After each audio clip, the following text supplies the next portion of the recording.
Chairman, you may proceed. I'd like to call the roll, please. See who's, hopefully everybody's here.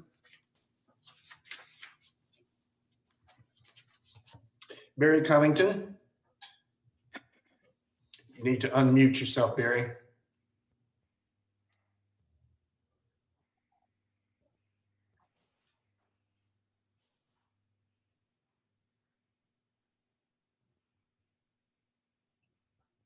Okay, there we go. Sorry, here. John Dewey. Here. Mike Strange. Here. Rachel Macha. Here. Jim Ellison. Jim, you're muted.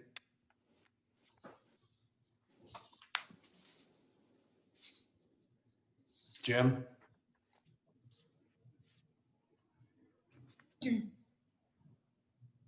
I'm here. Very good. Julie Davis. Here. Nan Hunter. Here. Steve Kaufman. I'm here. We have a full complement of members, and I declare the meeting opened and in process at 2:01 p.m. If the secretary would please give us verification of the meeting notice. The agenda for the Planning Commission special meeting was posted on November 10th in City Hall and on the city portal, and was sent out from the portal the same day. It was amended on November 17th and reposted the same day. Chair, that's all I have. All right. What about correspondence, Ms. Womack? I did receive a piece of correspondence, and it's an update to the petition that has been signed relating to the Board of Adjustment hearing, and also the person submitting the correspondence wanted the Planning Commission to see it. I was not able to get it out or embed it into the agenda in time for the meeting. Is that a letter from Wynn Ashenbaum? Yes. Okay. All right. The purpose of today's meeting is twofold. The first is to consider the latest draft of the comprehensive development plan. I think this is the first time that the plan is being put out there. I believe we have Lauren Good from Wallace Montgomery on the line with us today, and I'm going to ask her to basically start the process for this phase of the meeting. Before I do that, I just want to make sure that those who have signed up to speak, Hal Dukes, Alexis Gotti, Alex Papajohn, Peter Falat, Rick Perry, and Susan Gay, are all here to speak to the Belhaven application, the discussion and review, and not for the CDP. And the reason I say that is I don't think we're going to have time for public comment to the CDP unless someone tells me they're here for that purpose. So if anyone is here to speak for the CDP, can you please let me know now? Okay, hearing none, we'll proceed then. Lauren Good, would you please start the process here with us in terms of our first look and review at the CDP that you have worked on and put together here. Tom West is also available, our planner, and our building inspector, I think, may want to chime in on something here. So I'm sorry, not the building inspector on the CDP, I apologize. But Tom West may have something to say. And so, Lauren, if you would, please start the process. Thank you so much for having me this afternoon. My name is Lauren Good, and I am a project manager with Wallace Montgomery. We are the consulting firm that has been working with the city over the last few weeks to take over the comprehensive development plan update. And if you will bear with me for just one moment, I'm going to share my screen.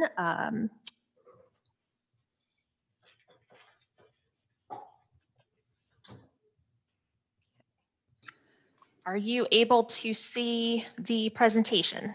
Yes. Wonderful, thank you. Does everyone else see it? Yes. Yes. Yes. Okay. Yes.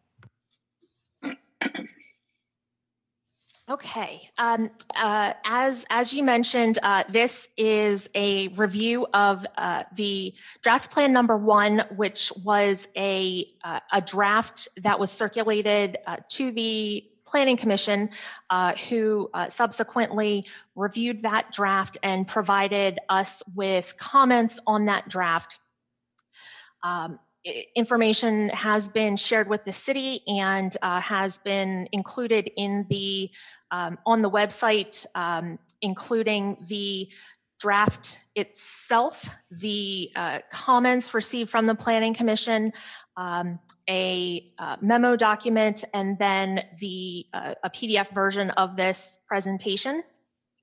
So all of that information is either already available or will be posted after the meeting. So obviously there's a lot of information in the draft plan and a lot of wonderful comments that were provided by the Planning Commission members. So we thought that the best way to approach this discussion would be to highlight those items that are broader or have more impact or need some additional guidance or a decision by the Planning Commission as to how to move forward. All of the comments that we've received are being addressed and updated as we will also do so with the items that are discussed as part of today's meeting.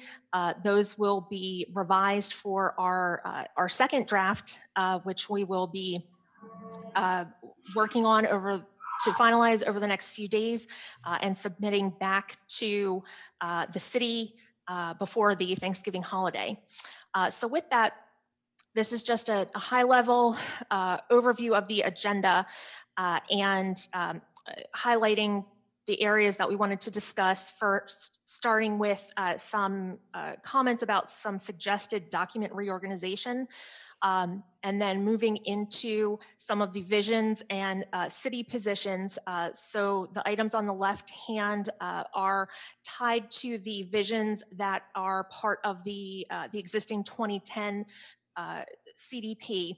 The items on the right side are more specific discussion items in nature and highlight some of the goals and action items or other general discussion items. We realize this is a lot of information and we very likely will not get through all of this material today. But we wanted to make sure that all of these items were included in this presentation for the discussion for additional review. And then again, the entire set of comments received from the Planning Commission are included in that spreadsheet document that the Planning Commission has seen, as well as has been provided for public information. So with that, we'll go ahead and jump right in. If at any time you have comments or questions, please go ahead and interrupt me. That is what we are here for, to hear your comments and thoughts on this plan. So this slide on the left-hand side shows the outline of the draft that was submitted to the Planning Commission that you all reviewed. We did receive some comments about some reorganization of that material, including moving or having a broader executive summary at the beginning of the document,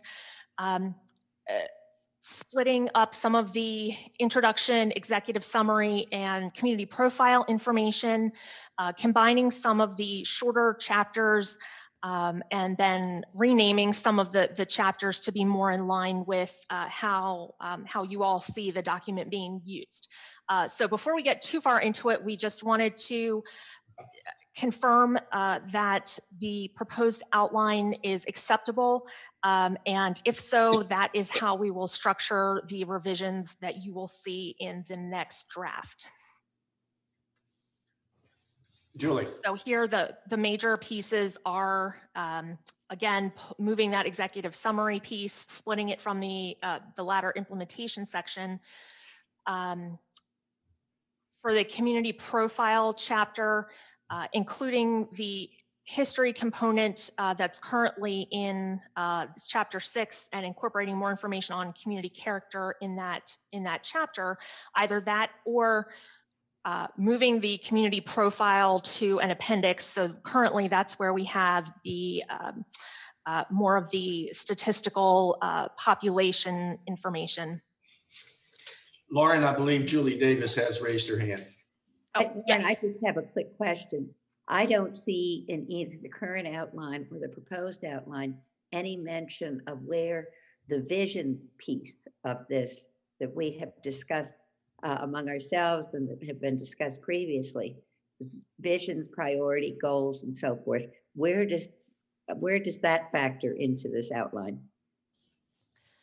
Currently, that information is included in the introduction, and the comments that we received on the proposed outline would have them highlighted in the executive summary and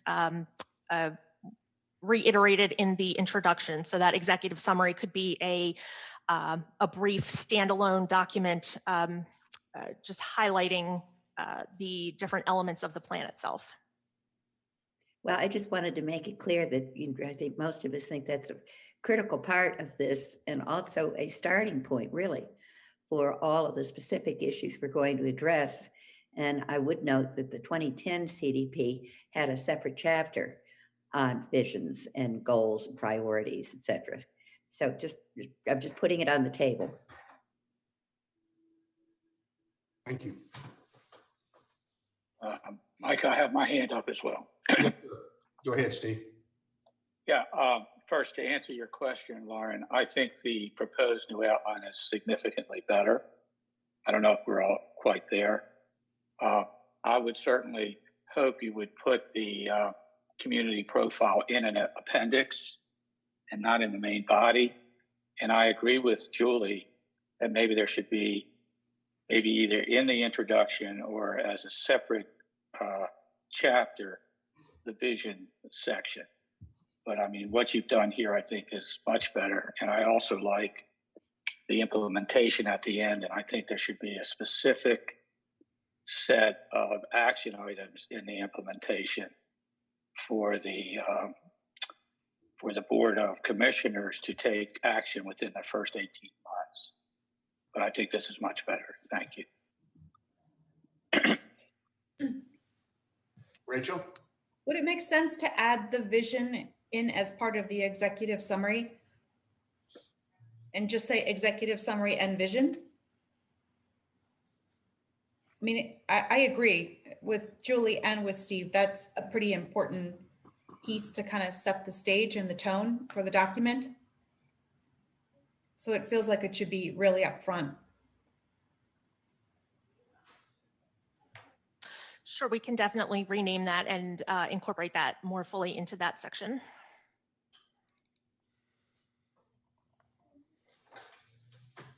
Okay, Lauren, I think, please continue. Jim Ellison, I have a comment. Good.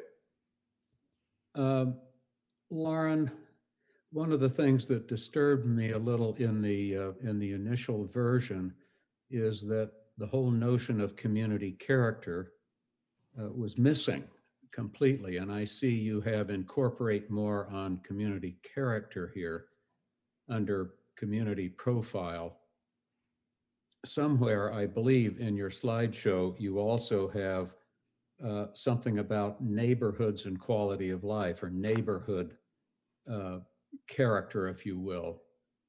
And I think those two things really go hand in hand and belong together. I believe in your presentation, they're listed separately.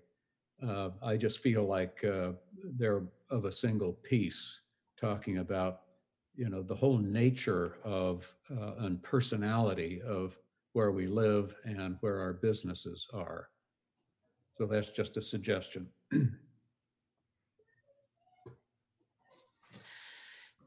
So would everyone be in agreement that the community profile, as far as the statistics or demographic information, should be relocated to an appendix, but perhaps this section can be highlighted as that community character and quality of life piece, and pull out any of those items that may be found in some of the other chapters, or at least reiterated in that community character profile? Would that, does that sound like a plan to move forward?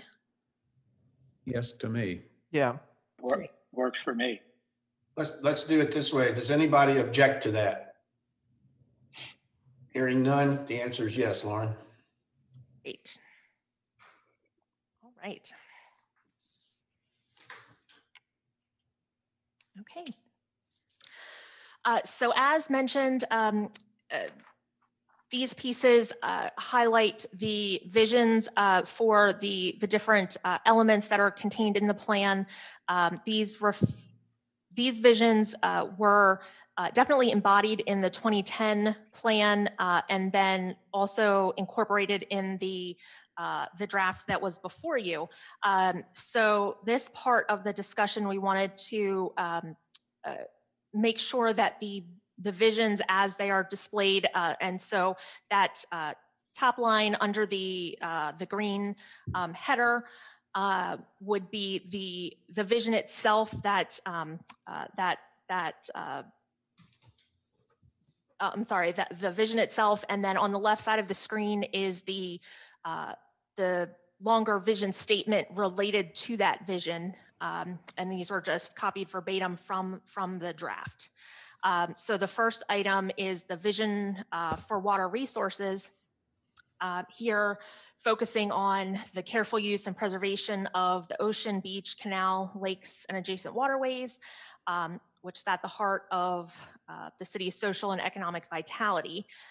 And then, of course, the vision statement goes into more detail about that, including access to the water, protection of views, the appropriate scale and use of structures, collaboration with state and federal agencies, and related guiding principles.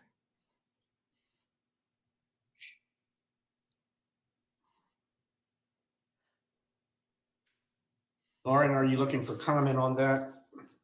That would be great if anybody does have any. We want to make sure, as you mentioned, these are really the heart of the plan itself. So want to make sure that, to start with, that we have these crafted how you want to see them moving forward, either what's existing, any changes that you may want, or if you think any additional vision items or statements would be appropriate.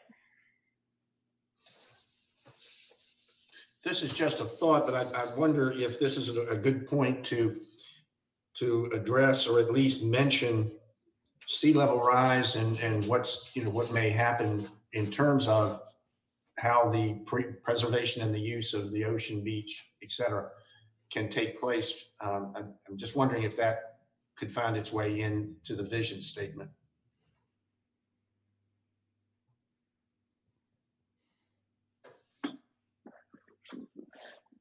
I mean, I guess you could say that we're kind of capturing it in the preservation of the natural processes at work. I mean, it's a vision statement, this is an important piece, but is it capturing everything here? I kind of struggled with this a little bit. Okay, just a thought. Well, let me ask, and I agree, the problems, issues with climate change, sea level rise, and so forth, it's really an issue that was not directly addressed, or wasn't addressed in any detail in the 2010 plan, but we all know 10 years later, 11 years later, that it's a major issue now. But I would have assumed that it would come in. Is it a part of this vision for water resources, or is it part of an overall environmental vision, which I believe follows the third or second or third vision statement? Just a question. And let me just say, I've got a second question. I'm not sure, and I saw on a slide that for all these visions, you have city positions. And then for this particular one, you have key infrastructure issues. I'm not sure what the term city positions, what the scope of that is, what we're really going to be looking for here. Lauren, I was Sure, let wondering me, I can respond to your first question. I think that climate change and sea level rise would be appropriate both here and within the next vision, which does talk about some of those other some of those other items. I think either or both. It's certainly a big enough issue, anticipated to be a big enough issue moving forward, that it wouldn't hurt to mention it in one or both. And then as far as the city positions, within the state regulations, there for communities that have a population of 2,000 or fewer, and that's per the 2010 census, that hasn't been updated to the more recent census information. But there are specific requirements within the state legislation about what comprehensive plans need to include. As part of that, there needs to be an overall statement, if you will, about a number of different items.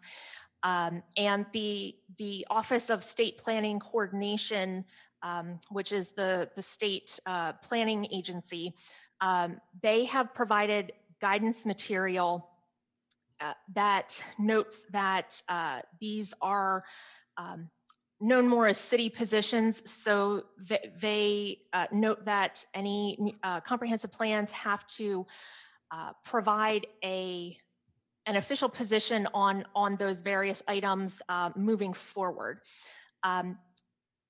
It's much easier to very clearly and cleanly state what the city position is, and not need to have the state planning staff members sort of hunt for that particular information.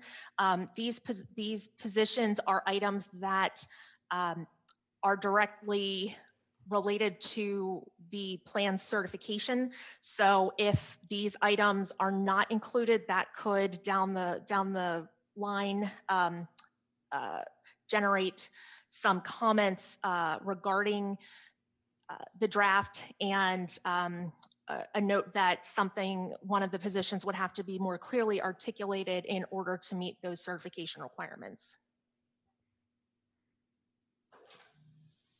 So that is why you have city position on certain issues separated out as a separate page, correct?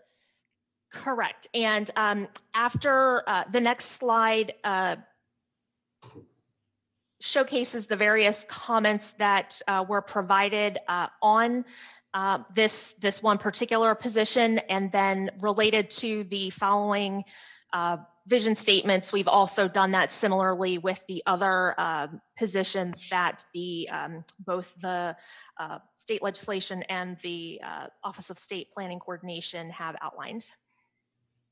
Can I just suggest that on issues like I think the first one that Julie raised, or I guess Mike raised about including climate change and specifically sea level rise. Lauren, I heard you say that you thought that something referencing that could go both here and in another vision statement. So since you are going to be the one who drafts it, I think it's probably not a good use of our time to try and draft the specific language. But when I hear you, Lauren, say, yeah, maybe it could go both places, I'm just suggesting that we take that as an indicator that you will work that in, or try to work that in, see how it comes out when you write it for the next draft. And then we can just move on. I agree. Yeah, I agree. I agree too. I just have All right. one additional comment on this particular city position. Infrastructure is considerably beyond just waterways. So I think perhaps we need to be more specific. What infrastructure issues are we addressing here? And are there other infrastructure issues that are addressed elsewhere in the plan? Good question. Agreed. And some of the positions didn't cleanly fit, like you said, within one vision statement. So we tried to reference them with the statements that were most appropriate, which this is not necessarily how they will be identified in the draft itself, and is not how that's currently formatted. But we just wanted to try to group together some of the like items for discussion purposes.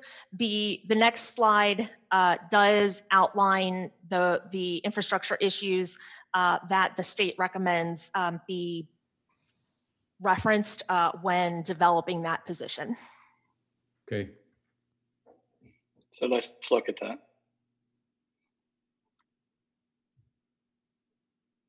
Before we, Go ahead, Mr. Covington. okay, I'm still really confused about the what the key infrastructure issues in the city position means. Or is the city going to be providing data there or suggestions? Or is that something we do?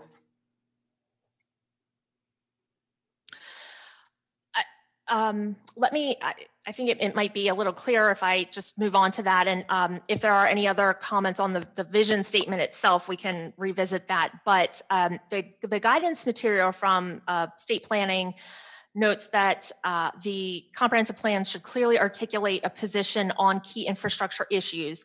And that position should be informed by community facilities and services, water and wastewater, source water protection, transportation, open space and recreation, and other environmental protection elements. So it's definitely a very broad area when we are thinking about infrastructure.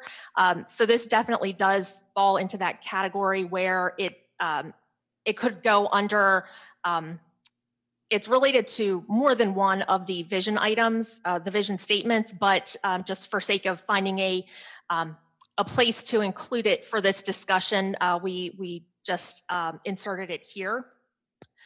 And the bullet points below that guidance item are the comments that were received related to this this city position. And so we will, based on this discussion and these comments, we can craft those positions, and those will be incorporated for the next draft for your review of the exact language used. But here with the comments that are bulleted, we wanted to let you know what those comments were that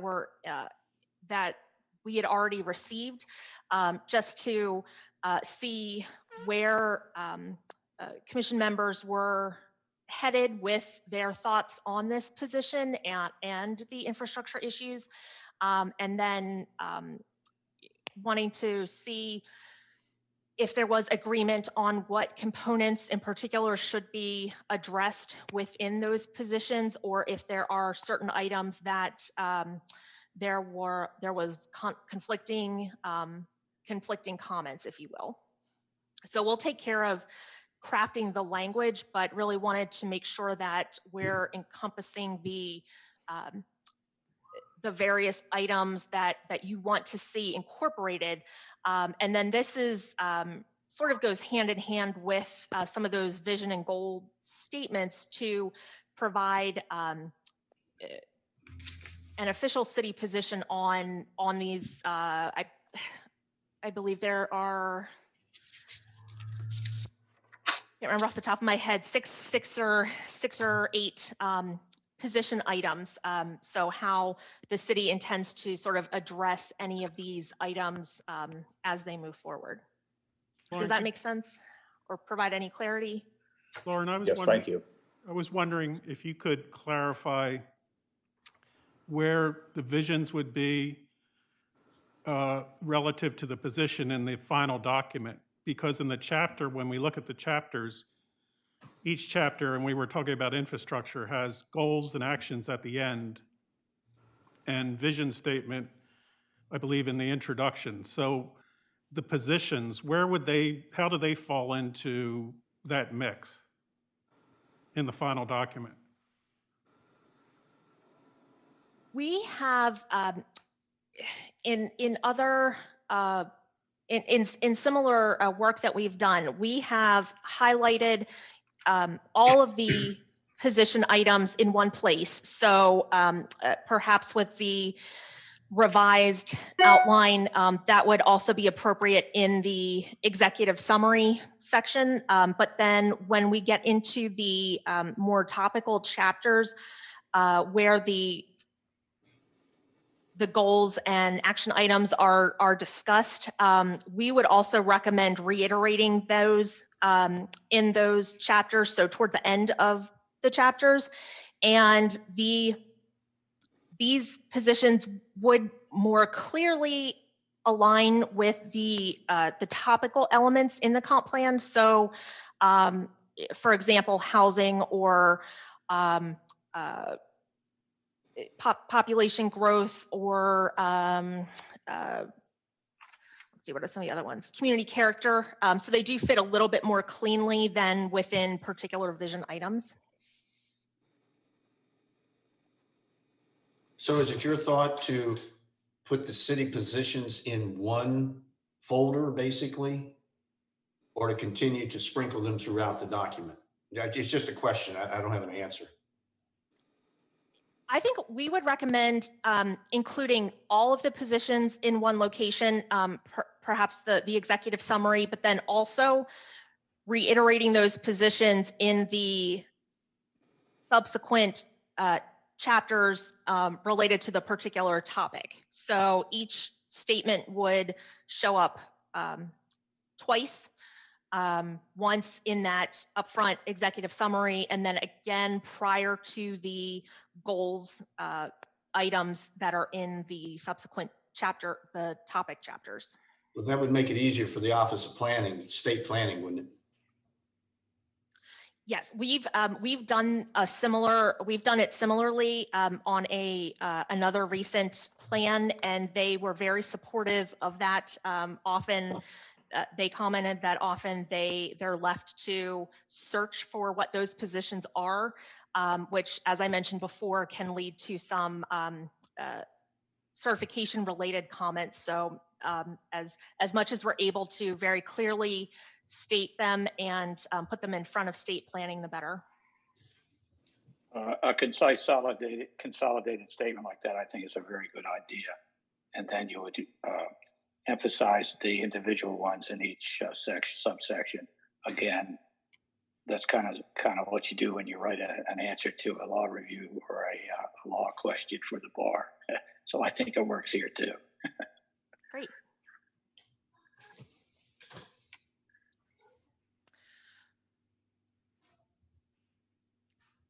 So I guess before we talk about that, the key infrastructure issue position itself, I just wanted to confirm were there any other items that beyond climate change or sea level rise that you think needs to be incorporated into this vision for water resources? Lauren, I would suggest, and I may have missed it, or it may be coming on a subsequent slide, but I don't think I saw anything about protecting the water quality of our ocean and lakes and so forth. I know this has a specific relationship for purposes of infrastructure to our ocean outfall pipe and facility, our water treatment plants, wastewater treatment plants, and so forth. But since what comes out of the wastewater treatment plant goes into the ocean, I think that's something that water quality is certainly an issue I would consider important if we're going to talk about water resources. Great, thank you. We will incorporate that revision into the statement. Thank you.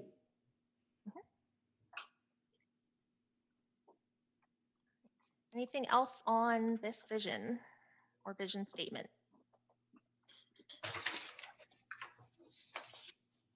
Okay, don't see any hands. So I'll flip back to this position on the key infrastructure issues. And again, this is thinking beyond just the water resources infrastructure, but to any infrastructure that may be present, whether it is community facilities and services, water, wastewater, transportation, open space and recreation, or environmental protection elements. So just highlighting some of the comments that we received, a note that all infrastructure is important and should be maintained in an up-to-date and state-of-the-art condition. Similarly, to maintain in compliance with current and future codes. Here again was a note about protection given sea level rise and climate change. Also addressing a need for better regional planning, especially with respect to transportation issues. And then again here, discussing the effects of sea level rise and preparation for those effects. Looking at stormwater management needs, hardening infrastructure against storm impacts, and then again noting that any of those actions would require support and coordination beyond just city government. So for these, obviously these are the comments that came into us. So one, we want to make sure that the comments as they are included, or the topics to those comments, that you're in agreement with those comments, or that they're not conflicting with your thoughts on an articulated position related to infrastructure. And then two, if there are particular items that have been left out or that you think need to be stressed more, this would be an appropriate place to do so.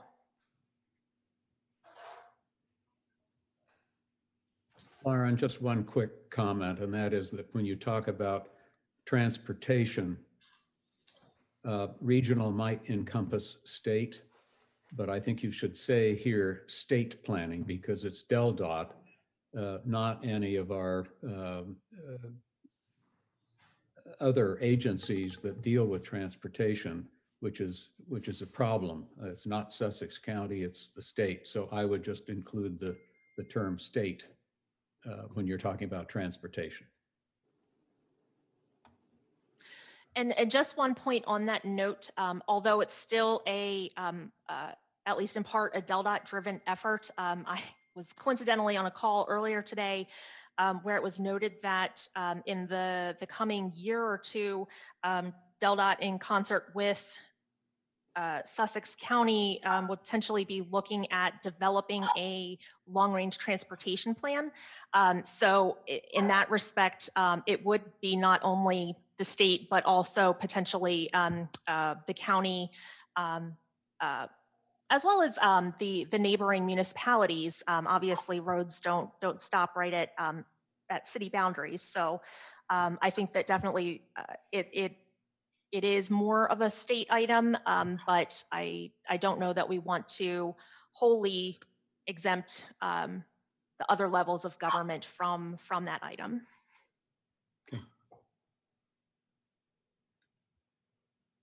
Okay, anyone else?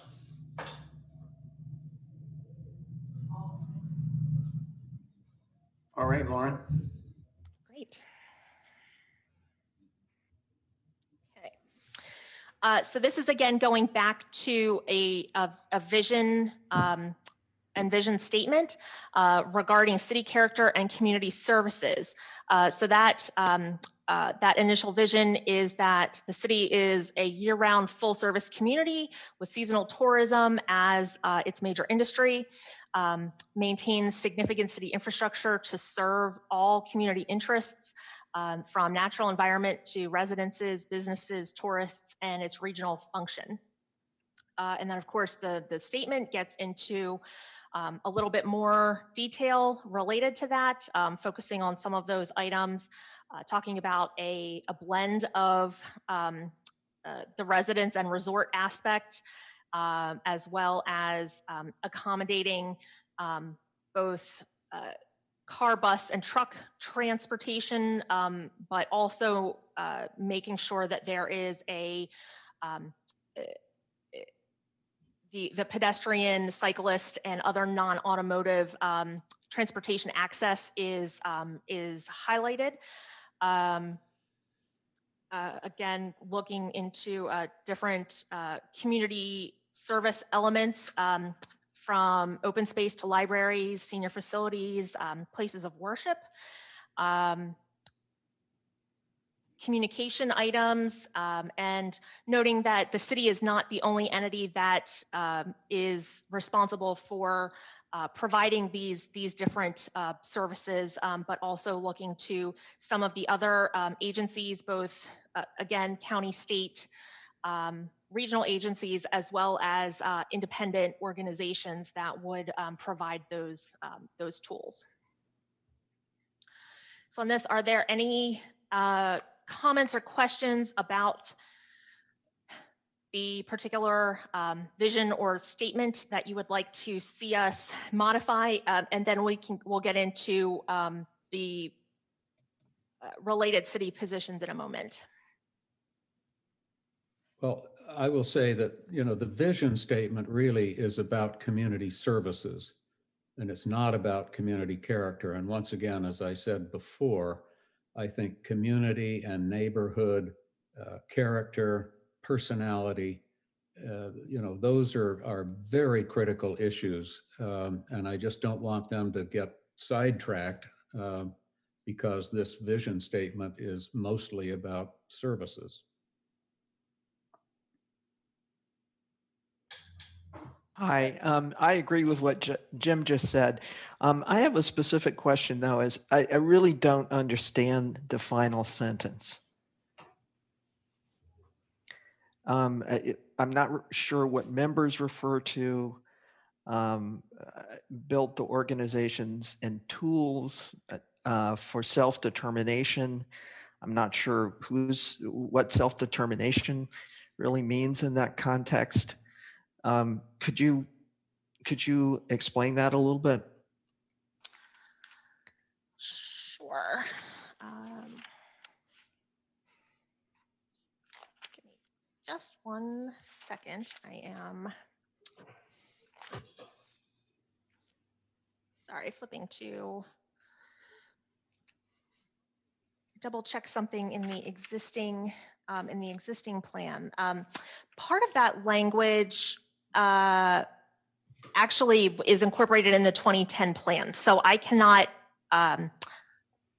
address specifically the original intent of that language. But if I were to, my opinion on that item would be that some of those the services that are provided within the city are provided by different agencies and organizations that serve a regional function or a multi-jurisdictional function, and those services rely not just on those particular agencies, but the members that would provide those services to citizens, visitors, businesses, you know, whomever those groups are within the city, and they have any organizations that do provide those other services have developed those organizations you know, throughout the years to get them to the point where they are providing those various services, whatever they may be. And that could be anything from the chambers of commerce that address some of the economic development and marketing issues to some housing organizations to, you know, religious institutions that provide that that type of a service. So there's a wide variety of items when we talk about organizations that provide services.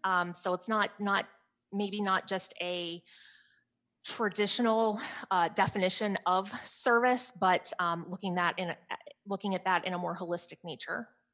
Okay, I'm still, I'm not sure that the language in the final sentence or section is terribly clear. I think I know what you mean, and it seems, I think it seems, self-evident. I mean, houses of worship, for example, I'm sure people come from outside Rehoboth to attend church services in the town, and similarly, people in town go to outside the city limits to attend services for other congregations. I'm just not sure. It seems to me there's got to be a simpler way of stating that. And as I said earlier, I don't think we should struggle with the particular language. The phrase or concept that really kind of throws me off is self-determination, since it seems to me that what we have in Rehoboth and the surrounding area are a large number of organizations of various sorts that have spillover effects beyond the jurisdictional borders of the city. So I would encourage you to try and figure out a simpler way of saying that. I understand that it's come right out of the older comprehensive development plan, but if we can't figure out what they meant, maybe we should just change the wording. Yeah, It's a very clumsily structured sentence, and should be, as you point out, Nan, should be deleted and phrased much better, which I'm sure that Lauren can do that. Honestly, I think from even the two sentences before, the city is not only the key supplier, I think from that section down, that could be rewritten more cleanly and clearly. Agreed. Yeah, I agree, Rachel. I was not sure the city is not only the key supplier of essential needs. I mean, to own residents, but to everybody else in the region. Right. But what are the essential needs and services that we're even providing our own residents, much less the world at large? Yeah, I mean, I kind of think of this as attractive services that folks in the city and outside the city will want to enjoy, and vice versa, right? So, and I also agree with Jim. I think this is very focused around services and not character. I agree, totally. Lauren, I have a different question. You have this expansion of boundaries. Is there going to be an exhibit that shows potential expansion of the city's boundaries? In other words, annexation, for example, that one area where on Rehoboth Avenue, where there's potential to bring into the city the properties on both sides of the main avenue out to Route 1. Will there be some sort of an exhibit about that?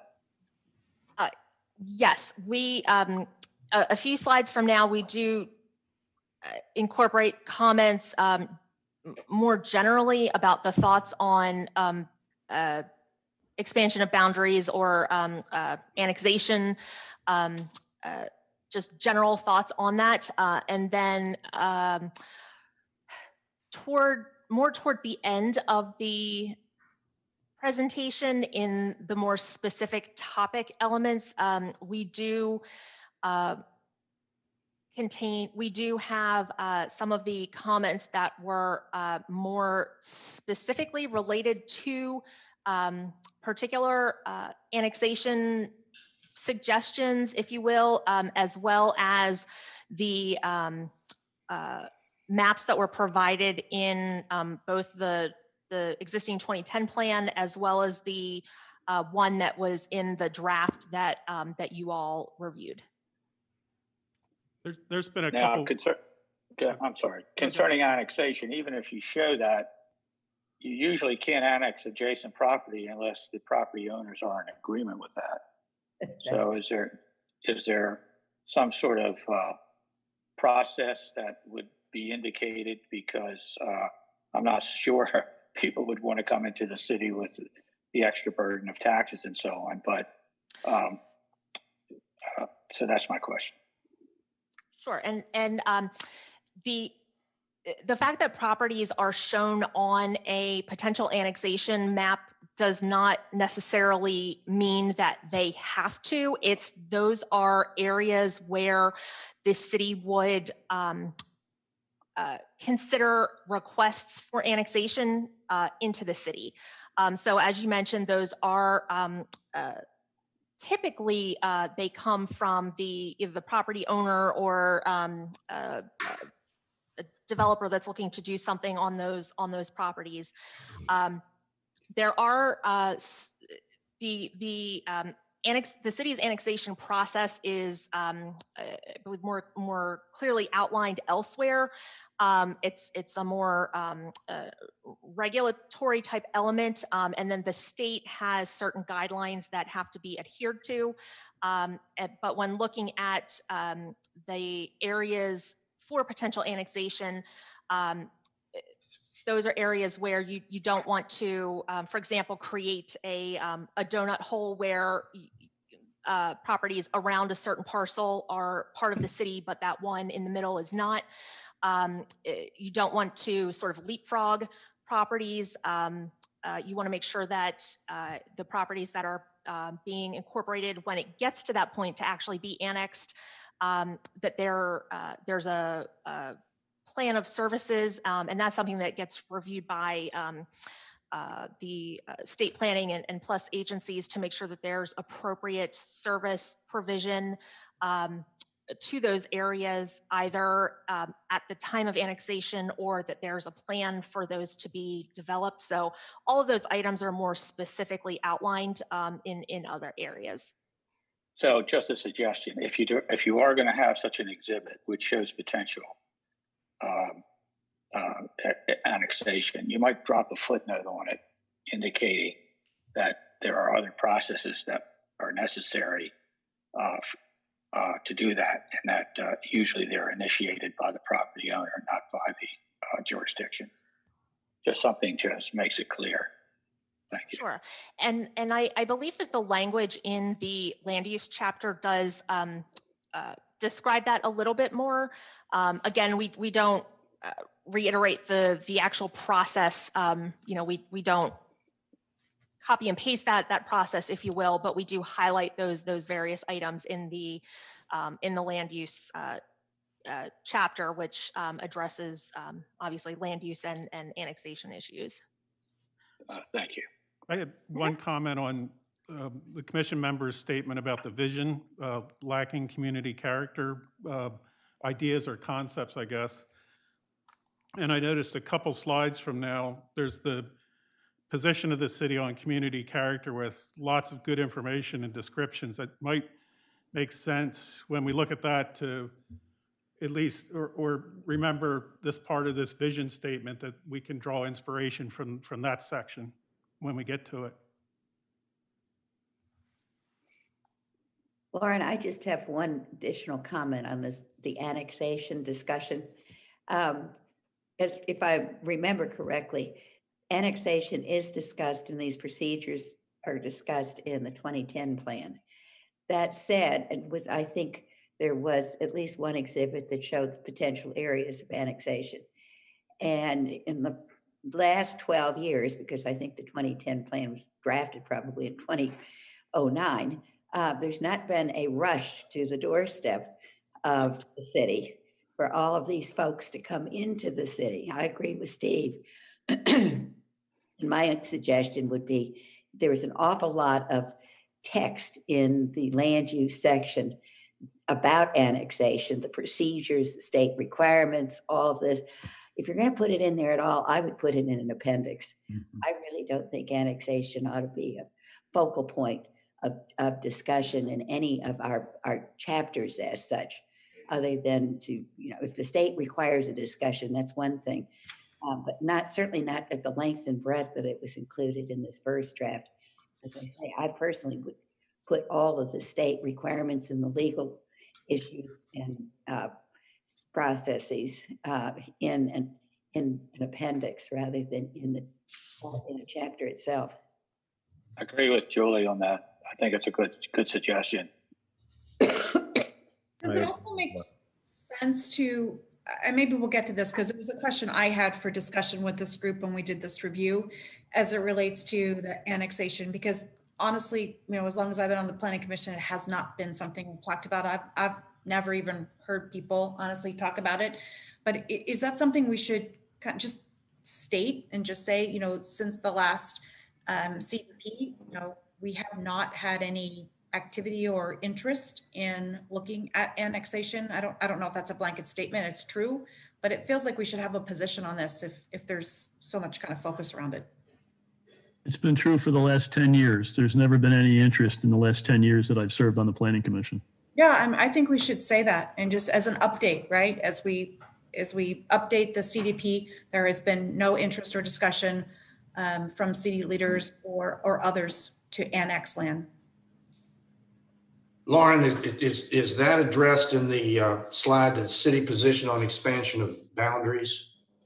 Because there is a state guidance that says that we have to clearly articulate a position on the expansion of boundaries informed by lands desirable for annexation, et cetera.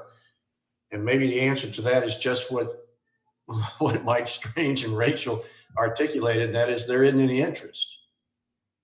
And hasn't been for at least a decade. It just might save you some drafting time, Lauren, that's all. Sure. The city position is a more general statement. So if it's the city's, and I'm not saying that this is what it is, but if for example, if the city decided that it did not want to expand its boundaries, that the existing boundaries were sufficient, and I again want to reiterate that is not my suggestion, this is an example. That is an area where there's a more general statement about the city's desire related to boundary expansion or annexation. In that future section, land use and annexation, that chapter, that's where more of the specific items would come into play. So that's where there's a little bit more discussion about particular areas. One that came up was the strip between the canal and SR1. So that's where the more specific information would be addressed.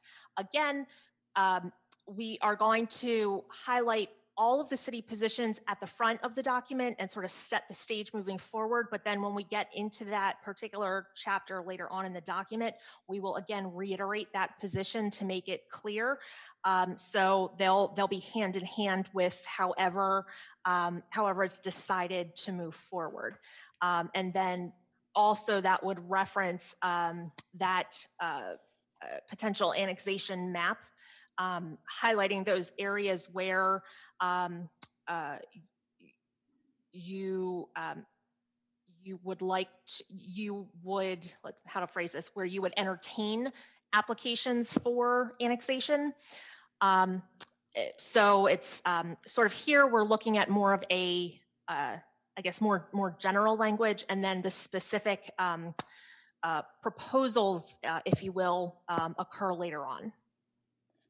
Not to belabor this, but just to make it clear, usually this occurs where there's a mutual benefit to the jurisdiction and to the owners. For example, the jurisdiction might want the tax base, or they might want to bring in a cultural asset that outlines the city, and the developer or the owners will want a better zoning, for example, or they might want a better tax situation.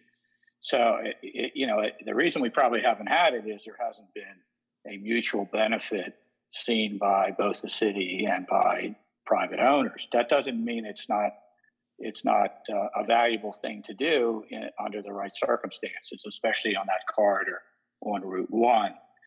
But I agree with what's been said. It should be put into an appendix, and there should be a note on the exhibit that indicates, these other processes. But you might mention, when these things are usually done, because there is no mention of that in the chapter.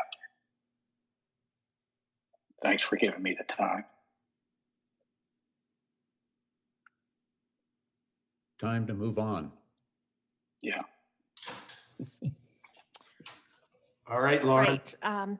So just as a summary, we will revise this vision and the vision statement to reword the latter few sentences and make that more legible, if you will, and then also address community character more so in this component.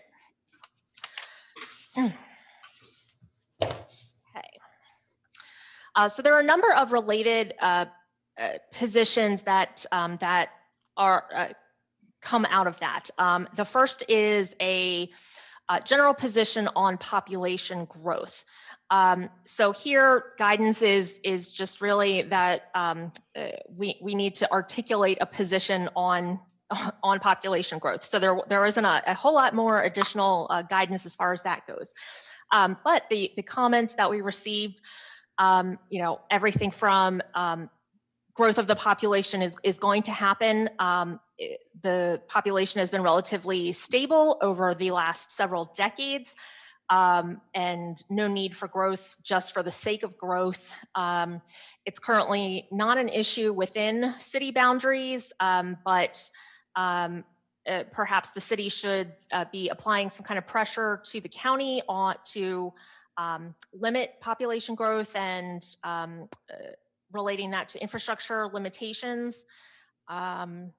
Some comments about the size of the city and the existing height limits and availability of land will really be the growth controlling factor. The fact that a lot of the city is already built out, so that land availability may not be there, or would be more of infill in character. So any population growth would have to be accommodated either through existing housing or redeveloping some of that housing stock. Excuse me. And then the last comment here is that given the city size, population growth shouldn't be a high priority.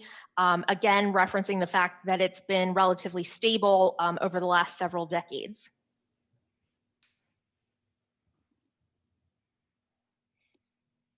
I have a question. Rachel? Okay, so I have been thinking about this section, and I know we're focused on the word growth, but I think one of the areas that we're not focusing on here that we need to weave in to this narrative is around the fact that although we may not have growth in numbers, I think we have growth as it relates to people spending more time in Rehoboth. We're not just that tourist town that people will come seasonally, that we are becoming much more of a year-round town. And that does, in my mind, help that whole umbrella of growth. It's just different growth. So what you're saying is that the disparity, which is enormous, between the peak population, say in July, and the population in November or December, that disparity is narrowing, at least somewhat, although I'm not sure how much. But I agree that there are more people in town in November and December than there were 10 years ago. Would Right. be another way of saying it. Yeah. And that's the trend I think that we should absolutely call out in here, which means the city needs to operate differently too. From an infrastructure standpoint, there are things that we need to be looking at.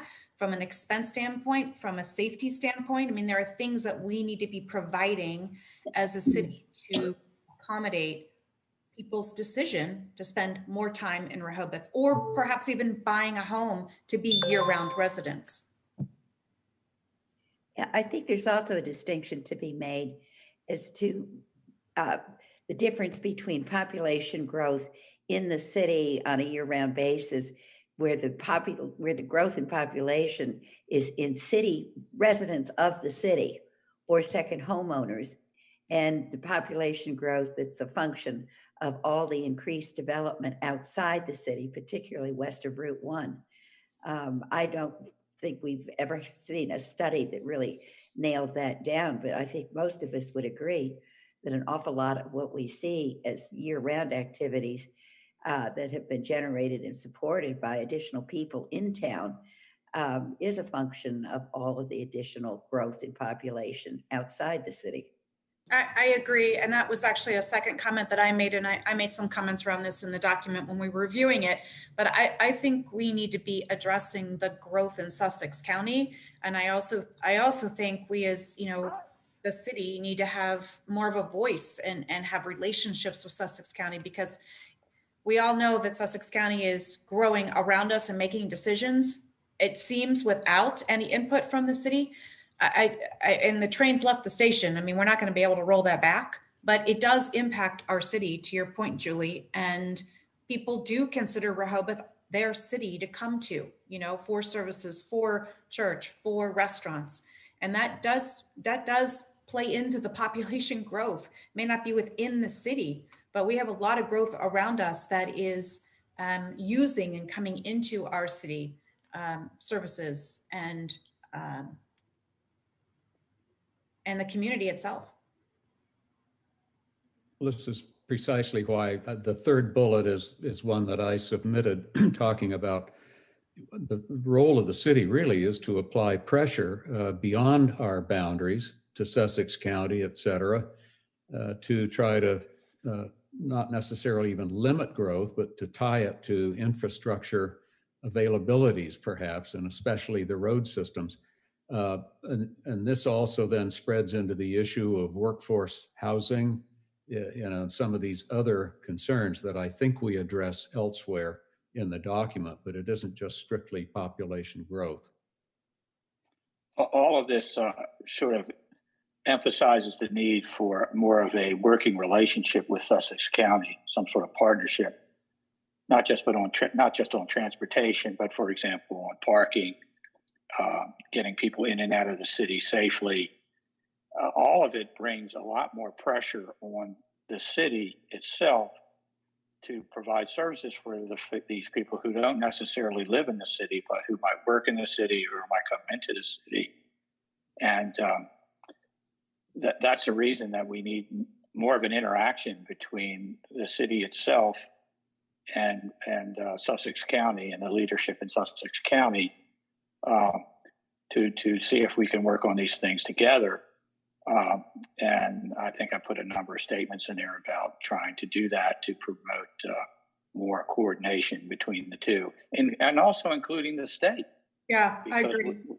Without the state's help, you're not going to be able to build some of these facilities that are needed. Yeah, and it may be more of in the implementation plan to enlist the state's support, right? To help connect the county with the city and municipalities. It's not just Rehoboth, but in this case, we're talking about Rehoboth. But Sussex County encompasses quite a few municipalities. Right. But it's certainly considered one of the downtowns for people who live in the greater region, and certainly in Sussex County, they kind of look at Rehoboth as one of their downtowns. It's not the only one. Of course, they have Lewis and they have others, but it's certainly one of the more significant ones. Yeah, so I think there's a whole area here that we have to capture that is still, really not from a narrative standpoint here. Yeah. If I may, the Office of Planning in the state, their concept of population is the same as the Census Bureau. There's population that's your resident growth, and then there's also transients. It turns out that we have a significant amount of transients, and as is pointed out by both Stephen and Rachel, that number has gone up and down, but it continues to always go in a very positive direction, and numbers far greater than our resident population. And this is one of the things where, even though we're considered from the state's perspective the same as Ellendale, we clearly are not Ellendale by any dimension. And in this particular area, has been pointed out, I think we need to articulate it we need to meet their guidance and do what they require us to do. But we require a totally separate perspective on, quote, the transients. And Jim Ellison, would it be appropriate on your third bullet to, at the end, tie it to infrastructure limitations, especially road systems and adequate facilities? Because there seems to be a disconnect between the amount of sewer and water capability, particularly sewer, and growth within the county, at least. Well, that to me is included in infrastructure limitations. I use that term in the broadest sense, but however you want to modify that, that's definitely the thought. Okay. Just a thought. I would suggest that I guess it's the fifth bullet that starts out on the right side of the right-hand column, starts out with the city of Rehoboth Beach. I think this is another instance of, at least in my case, I know what you're trying to say, but I don't think the language gets you there. I think that we're talking about in the city of Rehoboth, population growth within the city itself is going to have to be accommodated by existing or redeveloped stock. And then I think that next sentence has to do with, we have so many we have so many homes within the city that are second homes for their owners. But with the passage of time, as people retire, as more people work from home, those second homes, which are vacant much of the year, will become full-time residents for the owners. But as I say, I think that's where you're going, but I don't know that the wording actually gets you there. Yeah, I think we're actually seeing some of that now, Julie, which is why I think this is different than the 2010. It's probably language from there. But we do have some of those survey statistics on this. I mean, it's worth looking at it. I think we can provide a little bit more data here as well.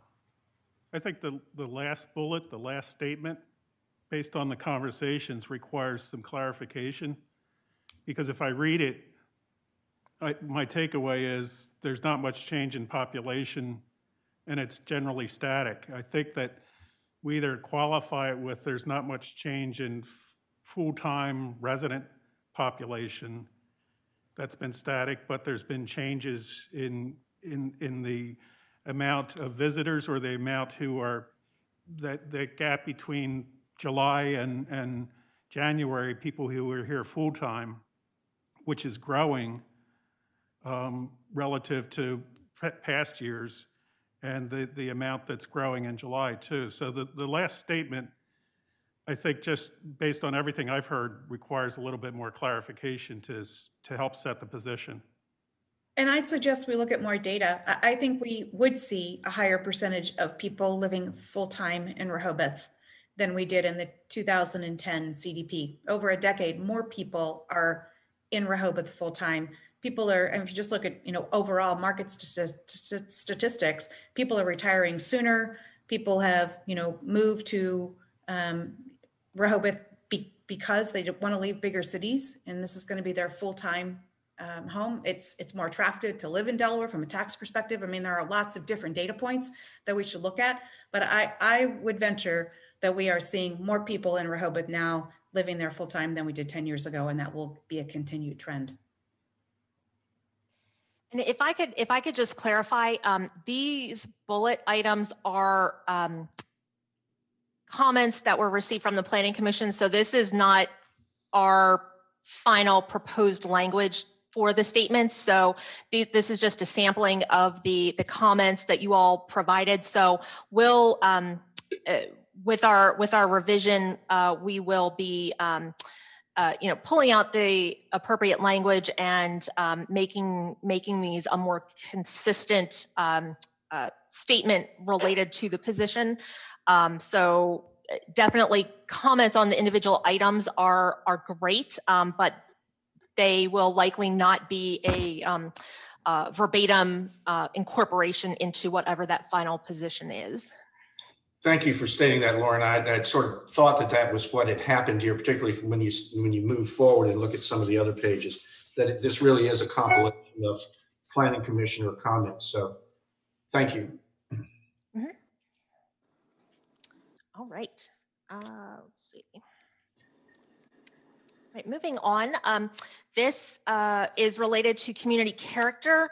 And here state guidance indicates that the position on community character should be informed by historic and cultural resources, community design, history, and related items. So reiterating, I believe it was Tom, your point that this is an item where we can also think about, are there pieces included in this information that we want to highlight within the overall vision and vision statement, since they are very similar. So related to that, here there's the longer comment on the left. The city has unique character and charm that's all its own.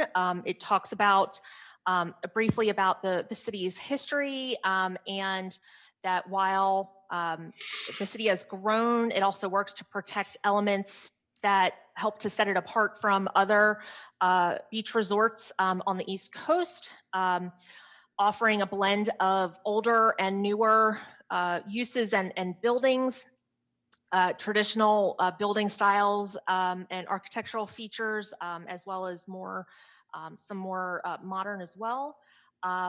Talking about market forces and the pressures that they exert for additional or newer commercial or residential development, referencing the city code, et cetera.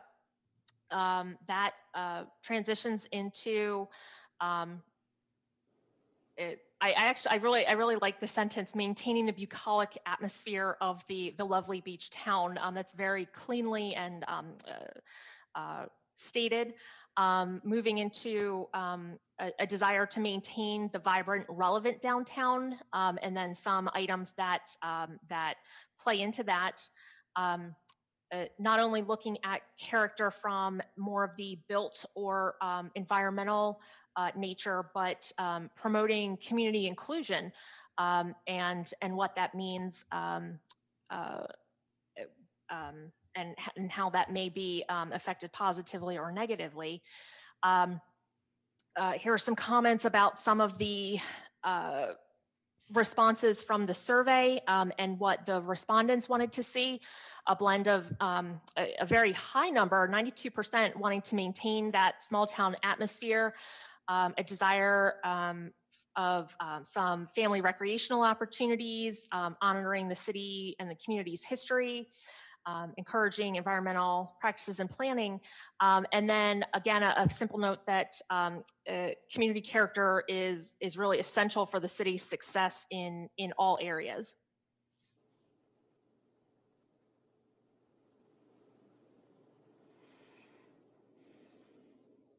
Any thoughts from the commission?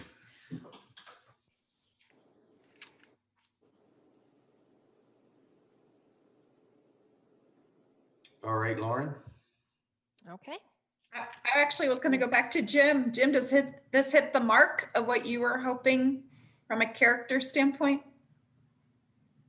Yeah, it goes a little beyond, I think, what I was looking for. I suppose I'm looking for, again, the notion of neighborhood character and unity of design and so on. I think all of that can work in with, but this is a much broader statement, which I also agree with.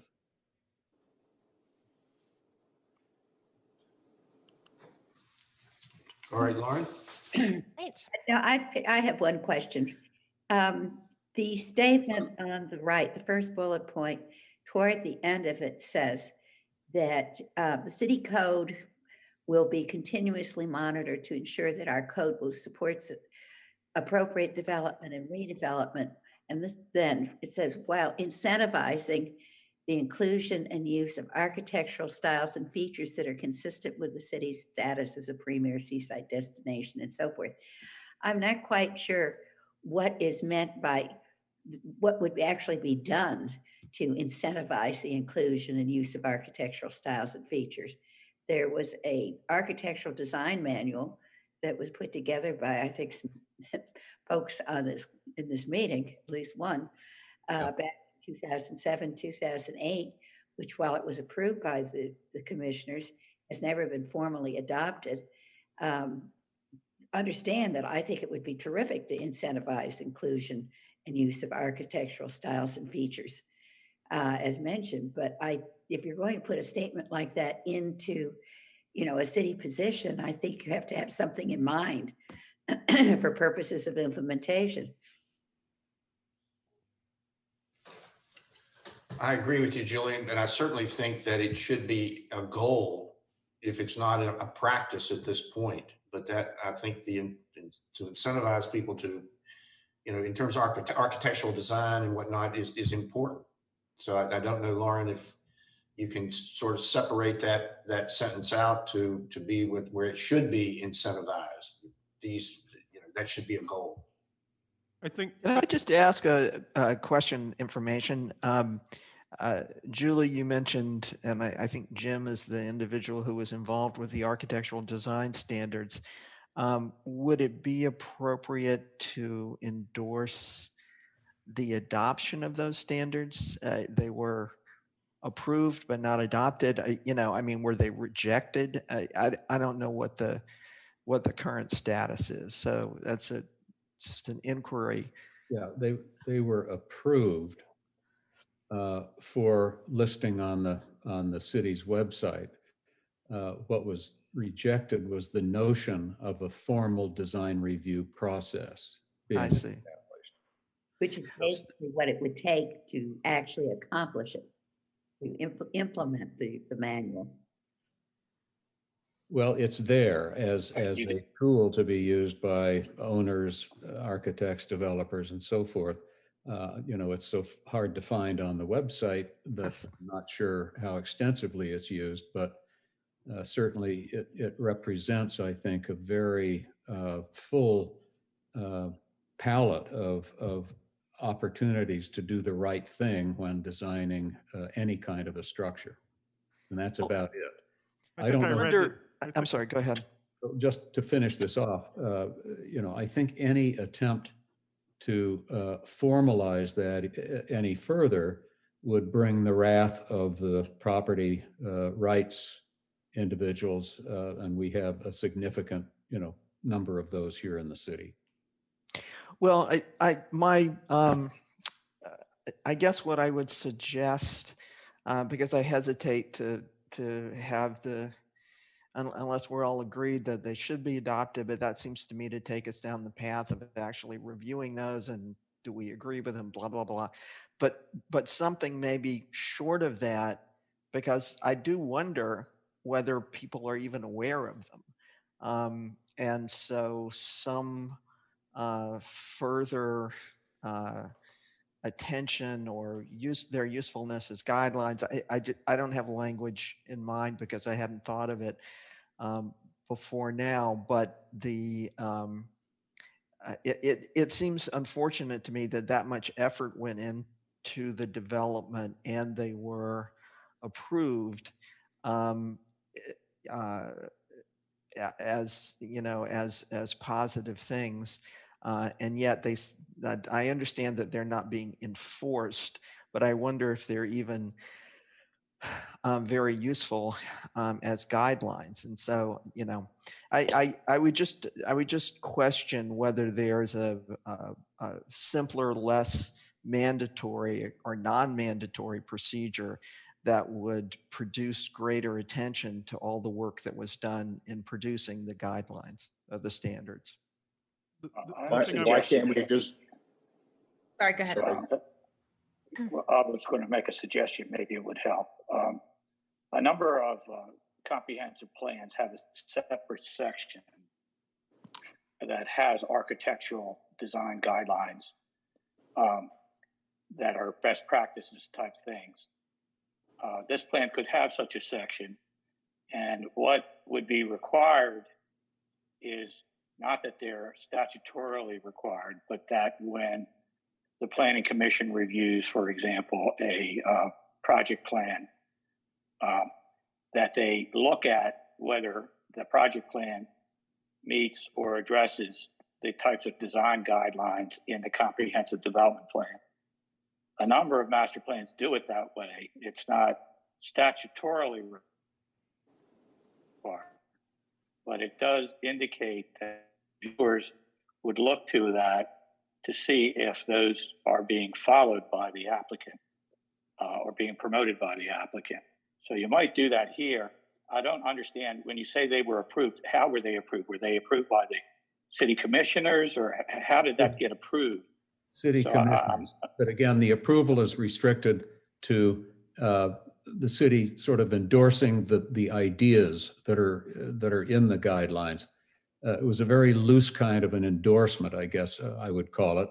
And it was approved to be listed on the city's website as, you know, in terms of good principles of design. But that's as far as it went. See, the hook here, okay, thanks. The hook here would be that it's in the comprehensive development plan as a separate section for this. And that we, for example, the commission, we're required to look at the comprehensive development plan to see if an application is is following that, is in accordance with the meets the requirements of the comprehensive development plan. It's not statutorily required, but it would be a hook for us to use in review.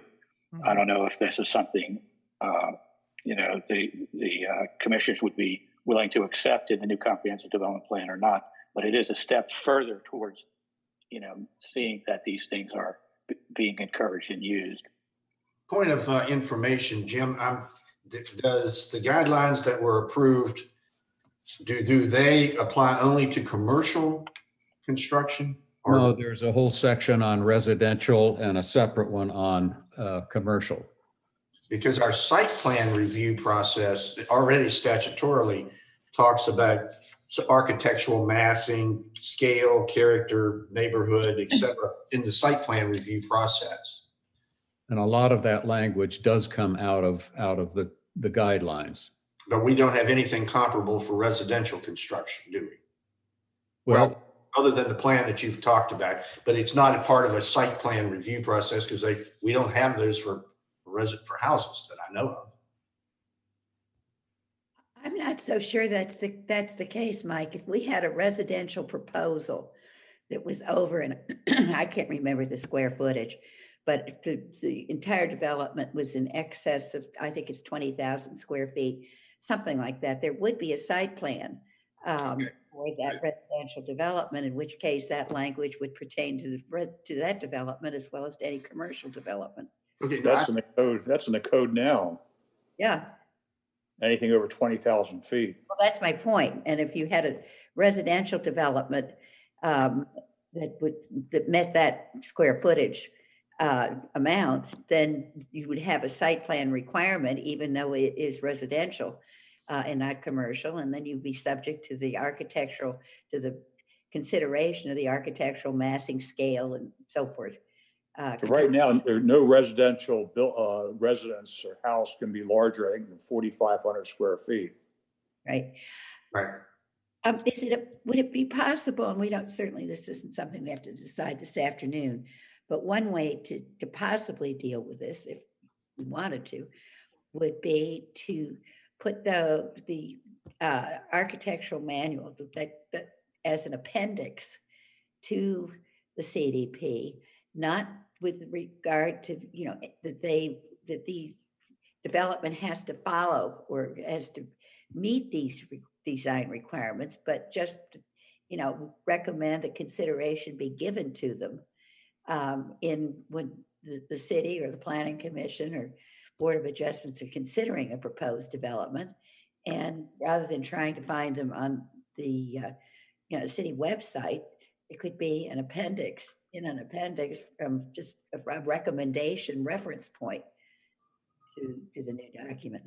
I would agree with Joy. I think that's a good compromise on this. Yeah, I mean, Yeah, I think that's it's kind of Steve's. what I think that was sort of what Steve was suggesting in terms of a best practices approach. And I agree with that. But actually attach the manual. Yes, yeah, and that would make it more just user friendly so people could find it. Yeah, Well, I just want to raise this as a question though. What Julie said it was developed, or Jim, you probably know this, 2007, 2008, is that right? 2007, yeah, it was approved. Yeah, I mean, we probably should take a look at that and see if it needs to be updated. It's been 12 or 13 years.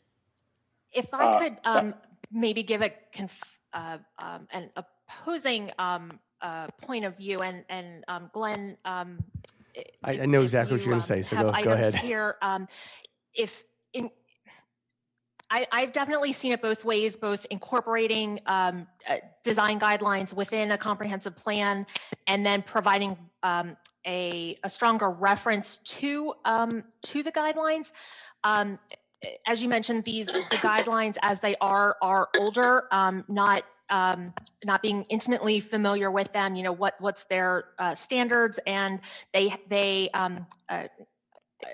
it seems like they've not been updated, but if they were incorporated and there was a desire to update them, that would result in needing to sort of break open the comprehensive plan for an amendment, which would then have to go back through state planning, et cetera. Whereas providing a reference to the manual or the guidelines would allow that process to happen outside of the comprehensive plan update or an interim amendment.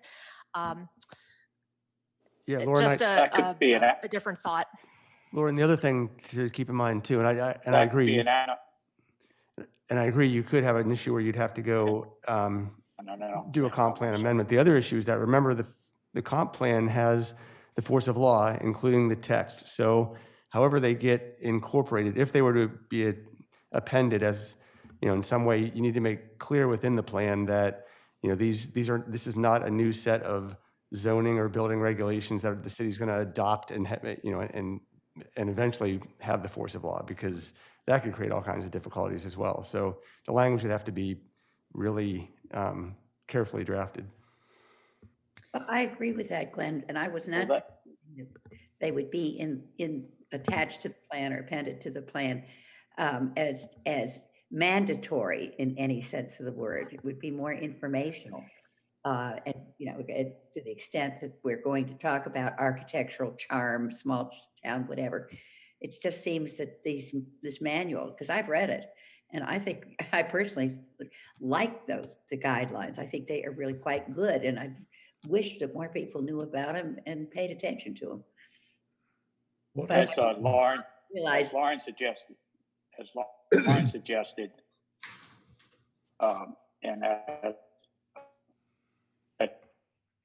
and it could also be made an action item for the to be revised by the Board of Commissioners in the 18 months following the adoption of the comprehensive development plan. I do think there should be some to it, because without it being in the comprehensive development plan, it just languishes out there, as James has said, all these years. So you need to put something in there that says it needs to be worked on by the county commissioner, the city commissioner, and it could be an action item.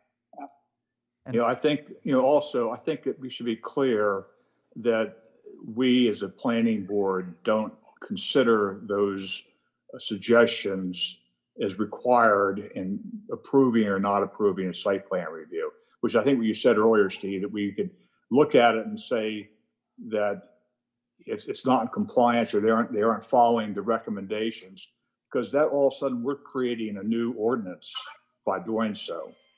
So I think it's got to be real clear that these were created by an architectural review board, merely suggestions, maintain the charm of our city, but they are not required. And I'd like to jump in here quickly if I could. I'm the author of that first bullet point. And my intent was to make sure that we were having this type of discussion. So I'm really sort of grateful to hear these comments and suggestions. And I'd be comfortable with any number of the different ways that various committee members have suggested that we move forward with that. Is that John Dewey speaking? This is John Dewey speaking. Okay. On this topic, though, I do have a suggestion, and it's something I've been thinking about as it relates to the community character and trying to preserve the charm of our town. When we talk about incentivizing, I do think there's an opportunity to, as an action item here in the CDP, to come up with incentives for people to renovate older homes versus take them down. So, we all know a lot of the homes are, 50 to 70 years old. There are reasons why they need to come down as it relates to asbestos or whatever. But there are, folks that want to come to Rehoboth, love the area, love the home that they purchased in that location, but they want the modern conveniences. And I wonder if there's an opportunity here to actually, put some incentives out there for folks to consider renovating.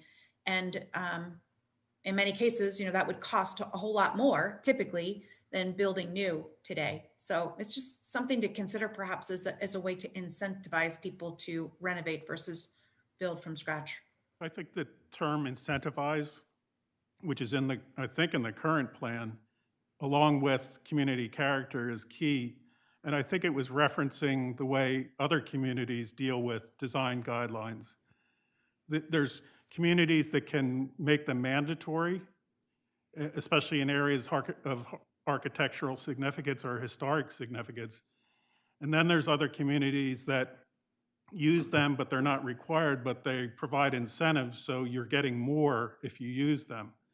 And I think that's what that reference in the current plan is, and in this vision statement, it just is not spelled out to any degree. And I think that's something that it wouldn't appear in a position statement or vision statement, but maybe in the land use chapter, if we want to look at more details, we would look at some other methods that are used, because you do have a good design guide as a start. It's older. It probably needs to be looked at for any updates, but I think the term incentivize things is something that we don't have in Rehoboth right now. It's either or, and perhaps that's a way to approach it.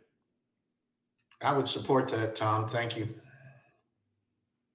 Anything else for Lauren on this particular page? I have one more suggestion that not to be discussed this afternoon, but just put on the table, which is one of the part of the character of Rehoboth to me, and I think many people, has always been that it was it was a town that was very friendly to families, children, dogs, whatever. And that's, it's not just about architecture, which I think is terribly important, and we need to discuss it and we need to consider it. But one of the bullet points says that 63% of families want recreational opportunities. People from the gay community, the straight community, people come here with their families. And I think that's always been a very important characteristic of the city. And I think that should be mentioned somewhere in here. I agree with you, Julie. I actually have that comment somewhere else in here as well. I absolutely think we need to maintain that in our CDP as a vital part of the character and the charm of Rehoboth. Well, and related to that, the third bullet point on the right-hand side, promote community inclusion. Inclusion is one of those very broad terms that unless you really talk about it, you don't know what it means. The city right now is involved in negotiations in order to resolve a lawsuit regarding handicapped parking access. We're woefully short on handicap parking, and it's not distributed well across the city. We had to work for multiple years in order to get a renovation on a basic bathroom resource of having a family access bathroom. As we're kind of working our way through these, as I'm reading the word inclusion, I'm reading that to include, not only communities, straight community, gay community, older people, younger people, but also people with various levels of needs, particularly those who have mobility support issues, because that is really not being well addressed right now. John, if you could speak directly into your microphone. I'm having trouble hearing you. Okay. Is there, did people hear all that, or shall I summarize? I heard it. I heard it. Okay. Gotcha. Thank you. All right, anything else before we ask Lauren to move on? Okay, Lauren. All right. Our next item is the position on the general use of land. State Planning's guidance on this is that this position should be informed by both existing land uses and the desired future land uses within the city. So here, some of the comments that we heard were that the city is small, about a square mile community. The zoning maps have been largely unchanged. And it's important that be able to rely on that zoning map for accuracy and stability, especially given the increases in land values. Noting that, again, it's primarily a built out community, few opportunities for changes of current zoning or uses, a suggestion about having a working group to discuss some of these items a little bit more in depth. And then a note about future uses being consistent with the residential or pedestrian scale, and also noting a heightened concern for environmental protection as it relates to land uses.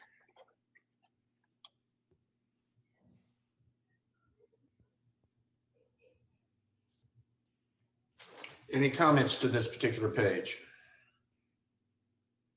Steve, you're muted.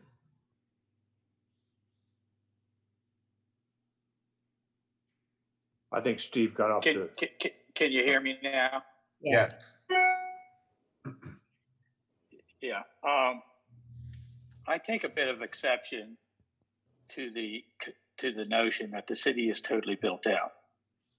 The city, yes, is built out with its first generation of development, but there are many opportunities for adaptive reuse and also for very good potential redevelopment on key properties in the city. And that should be noted, because no city stays the way it is. It either goes forward or it goes backward. And there's going to be a lot of pressure for redevelopment of some major parcels, especially parcels that are key, like the Papa John piece and some of the others. And that really needs to be noted. And so the term of the city is totally built out indicates that there can't be anything else done. And that's just not what's going to happen. So I'd like to see some reference to the fact that, you know, in the future, there will be a need and there will be pressure for adaptive reuse of some of the properties and redevelopment of some of the properties. Even Rachel said, for example, that a number of the older homes need to be redone. They may be renovated, for example, and not torn down. So I think that there needs to be some work on this because, as I said, no city stays just the way it is. It either goes forward or it goes back. And so I'd like to be prepared to go forward in a well-planned way.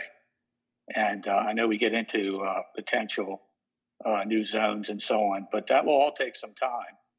And I do think there's going to be a need for the immediate, after the adoption of the comprehensive development plan, for some new tools to use, such as a mixed-use zoning category that could be applied as an overlay zone. So I'd like to hear others' comments on this. Thank you. Yeah, Steve, I agree with you. I think the only nuance I would say to your comments is that it's not just future. I think there's just always going to be, you know, this rolling cycle of the life cycle, if you will, of buildings, whether it's commercial or residential. So I think to keep our city vital, we obviously need to stay on top of what those projects are. And, you know, from a residential standpoint, I know I walk around streets near me and I worry about the state of some homes, you know, probably elderly people live there, they're either shut down or there's just work to be done that isn't being done. And we already know about some big projects from a commercial standpoint that, we need to, consider and determine what that's going to look like. But I think we're always going to have some projects. And I think giving attention to them and consideration to them on a timely basis to keep our city vital is really important. Okay, anyone else? I guess, and I appreciate the points. No location stays the same. That would be truly unfortunate if everything went into some kind of paralysis. I think the concern here is more with the sort of relates to the community character, and it's really the concern with density more than anything else. That the city is mostly built out. Maybe to me that just suggests that most of the land is used already in some way, which is true, but I don't think anyone imagines that it's frozen, as it is right now. But I do think there's concern about density. And so I don't have words to suggest at this moment, but I think that goes to a balance that it's our job as commissioners to try and maintain. So in the same way that population growth, I think, is not just about the number of people who are resident here in a traditional way, but it really incorporates other dynamics that feed into population growth. I think with this, the concern is not just whether land has been used for something, but maintaining the character of certain neighborhoods and paying attention to the overall density of the use of land. I agree with you, Nan. I think that the key word there was balance. In other words, I don't see it as being inconsistent to be maintaining the character of the community, but also understanding that there will be some redevelopment as we go forward. So that's why I took exception to the word built out. I think that's the wrong word. I think there should be a recognition the city has essentially been developed and the first generation of development is in place, but potentially there are opportunities for key properties to be redeveloped, keeping within the character of the city. And I think the key word you used there was balance. And that's kind of where I was going with that. Yeah. The other thing that I would bring up, and because in the top bullet on the right, it calls for the establishment of a new working group. And I hesitate to go down the path of calling for the establishment of an ongoing entity that's different from the Planning Commission and different from the Board of Commissioners and different from whatever the existing organizations are that coordinate these concerns. So I'm not opposed.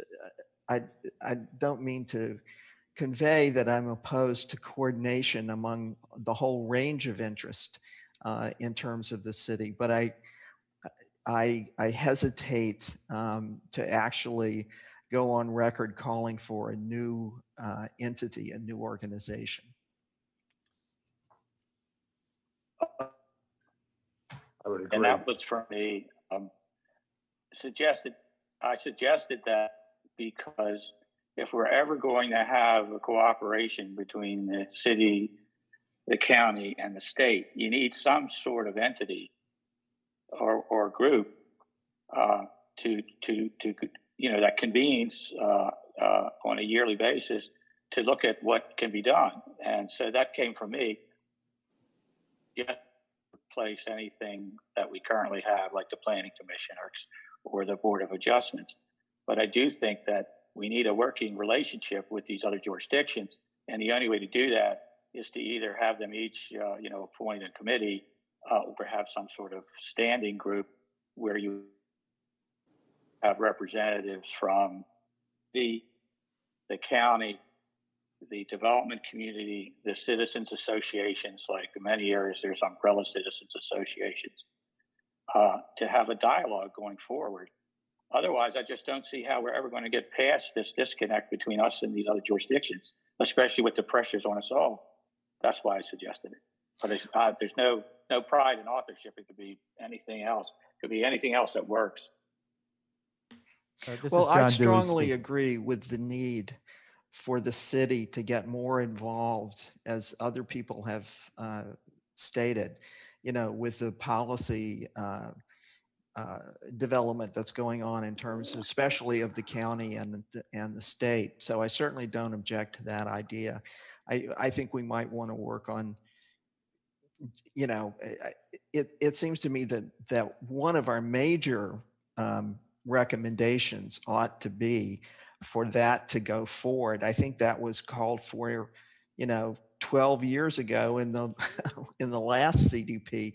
So I certainly understand your point that it needs some kind of more specific framing or focus or something in order to convey an appropriate level of importance. So I would just, I guess I would just kind of bracket that idea. Okay. Just one quick observation, like when we were talking about population growth, there is a population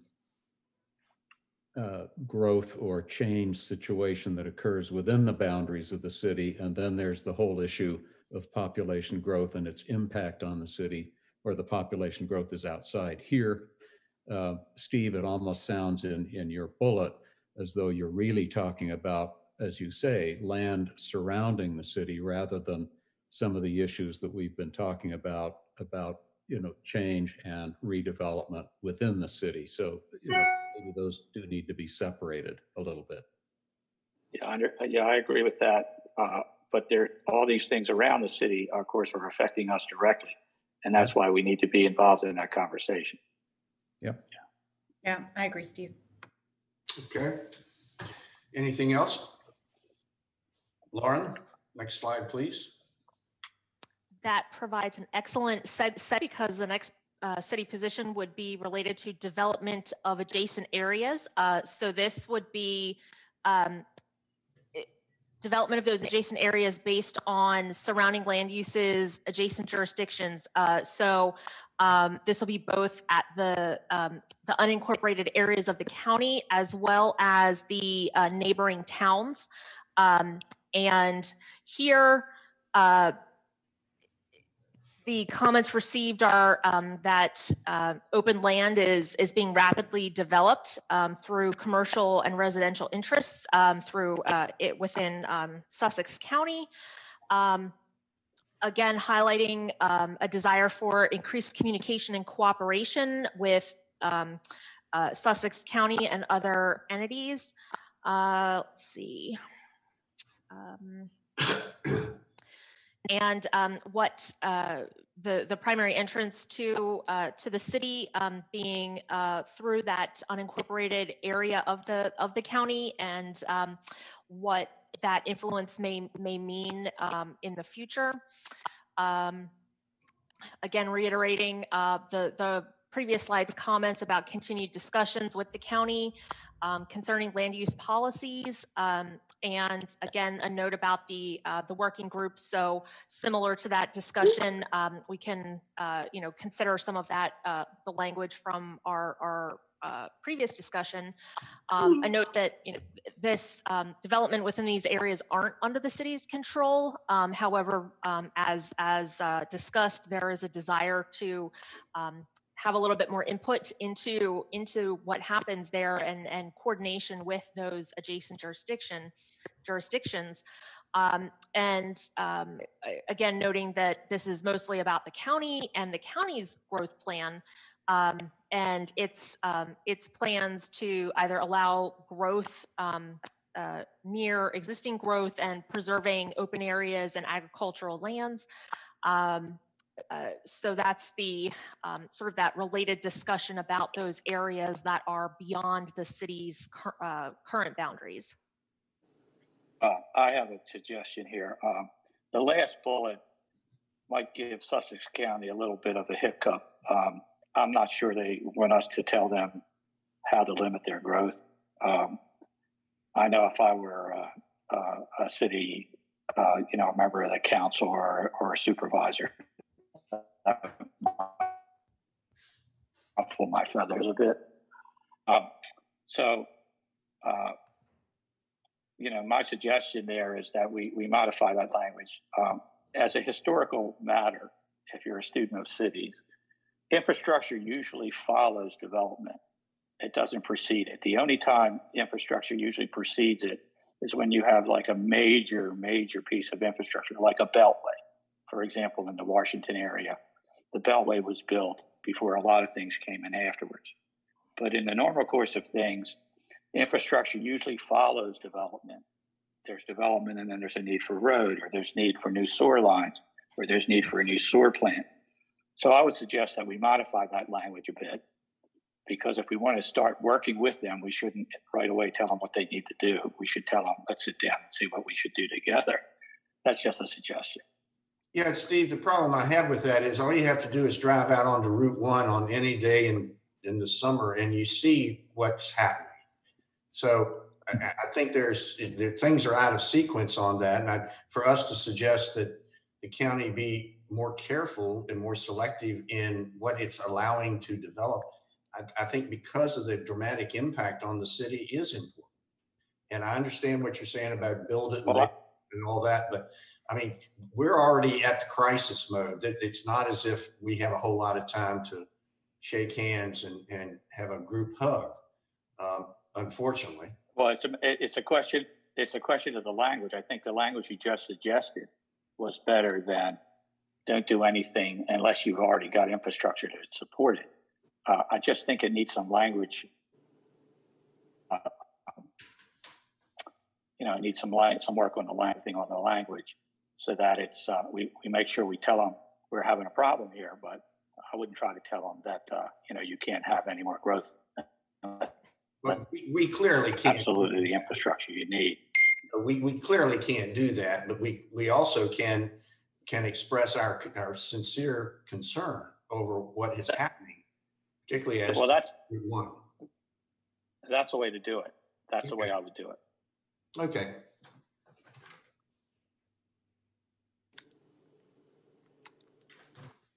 Anyone else, or did Steve and I dominate the conversation?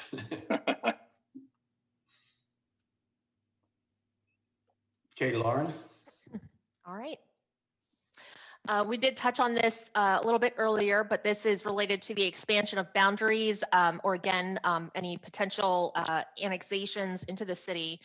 And here, this is something that state planning suggests be informed by any of those lands that are desirable for annexation, as well as the adequacy of public facilities to serve those lands that may be annexed in the future.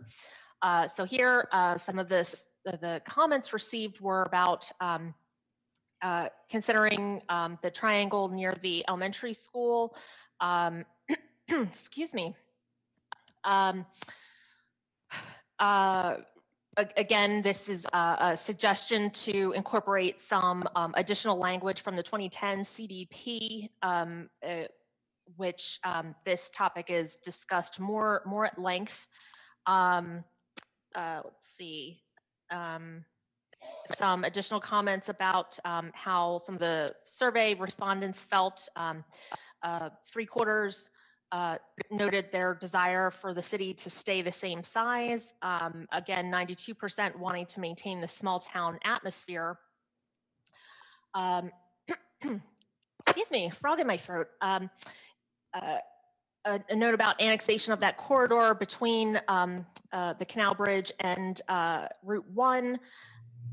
And let's see, a note that this commenter hasn't really heard of a need for expansion of the boundaries. And then a few comments about annexation and the fact that it should be discussed more so on a more regular occurrence, whether that's annual or whatnot. There should be standards or criteria for the discussion, et cetera. So some of that standards or criteria are already in place. One clarifying note related to this, and again, the map itself on potential annexation areas, that's later in the plan, and it's we did incorporate it as a slide later on in this presentation, but any areas where there is a desire for annexation or something that you think the city may want to consider, that's something that would should be shown on that potential annexation map. Again, that's not saying that those lands would be, or that there was a necessary desire from the landowner for that annexation, but just that you'd be willing to consider that request for annexation. And then relatedly, and this is again a little bit more appropriate for more of the particular discussion, but any areas where the potential annexation is going to be considered, that should be assigned a future land use. Otherwise, it again has to, that would require an amendment to the comprehensive plan to address that moving forward, and triggering that additional review at the state level through the PLUS process.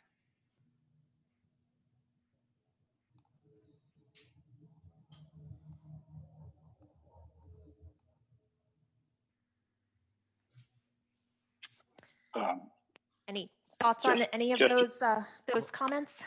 Well, just to reiterate my original thought about putting a footnote on there, which kind of sets forth the limitations of what needs to be done. And in terms of an amendment to the comprehensive plan, you would almost certainly have an amendment requested by a property owner who wants to come into the city because they'll want probably a different zoning or something. So I don't think that we should just assume that we're not going to have requests for amendments to this plan over the next 5 to 10 years. We're going to have, I would think, probably several. So I wouldn't just assume that by adopting this that there won't be amendments. I'm sure there will be amendments, both initiated by the city and by individual applicants. Especially in annexation. You almost never have an annexation without a rezoning of some type, because there's no incentive otherwise for the owner to come in, especially on that corridor out to Route 1. Those folks will probably want something in return, and it's probably not the current type of development that's there. So those are just a couple of thoughts you might take into account. And if I could jump in and talk about the second bullet point on the left regarding pulling language from the 2010 CDP and discussion of city boundaries. It may be that I'm looking for information that has already been addressed elsewhere outside of the CDP or the CDP update on 2015. But if there are questions about where the precise boundaries of the city are between city and county, I'm looking for a means to address that if, in fact, that is a real problem.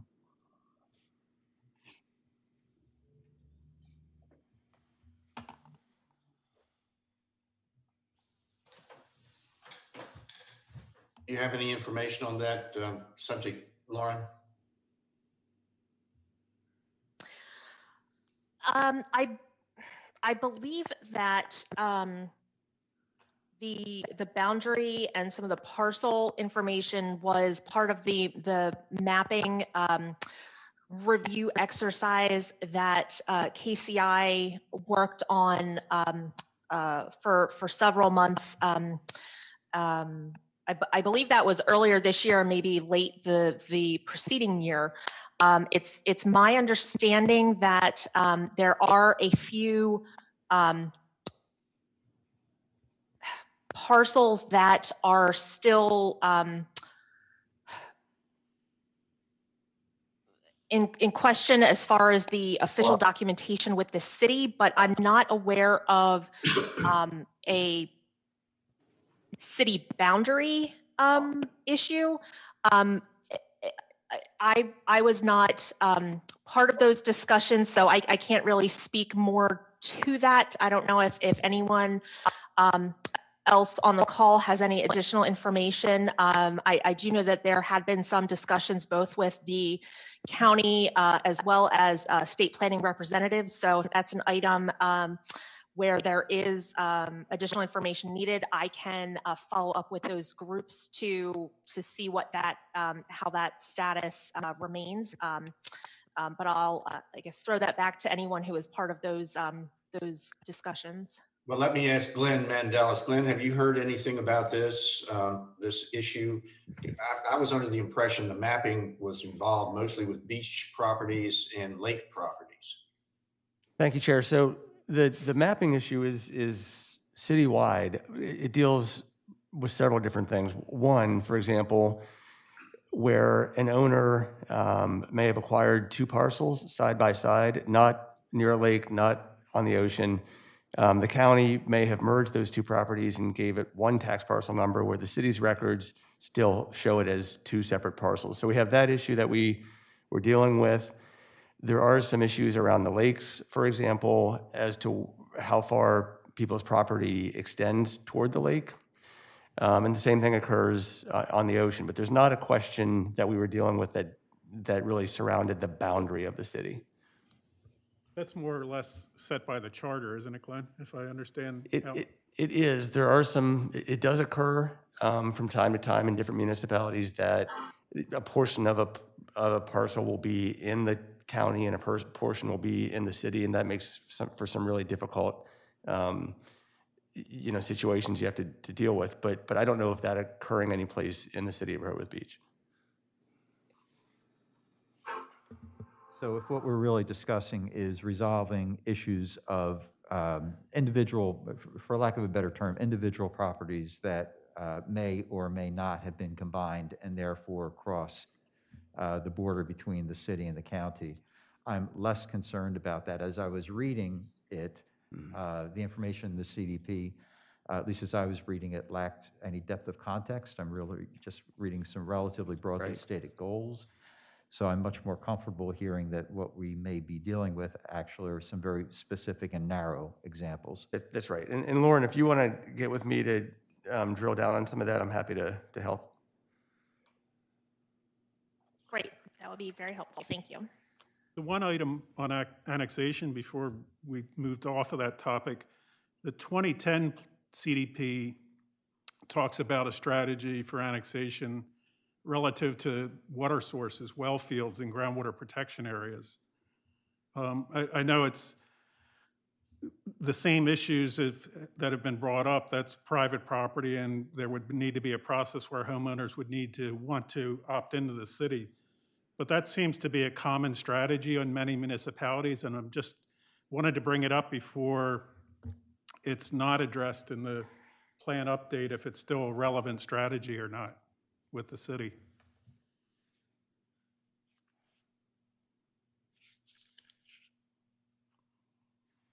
Okay. Thank you for that, Tom. We could look into it more with the city departments and see if there's any additional information. Good. Thank you.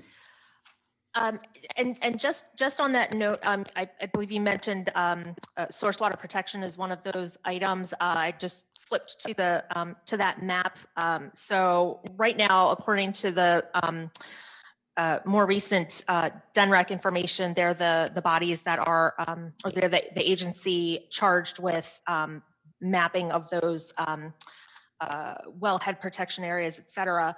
There are currently 2 wellhead protection areas that straddle the city's border. So that's toward the northwestern side, but the actual location of those well sites is within open acres, so it's already part of an incorporated jurisdiction. There, at least according to the recent mapping, there aren't any other items related to source water protection in particular within any unincorporated areas. Okay.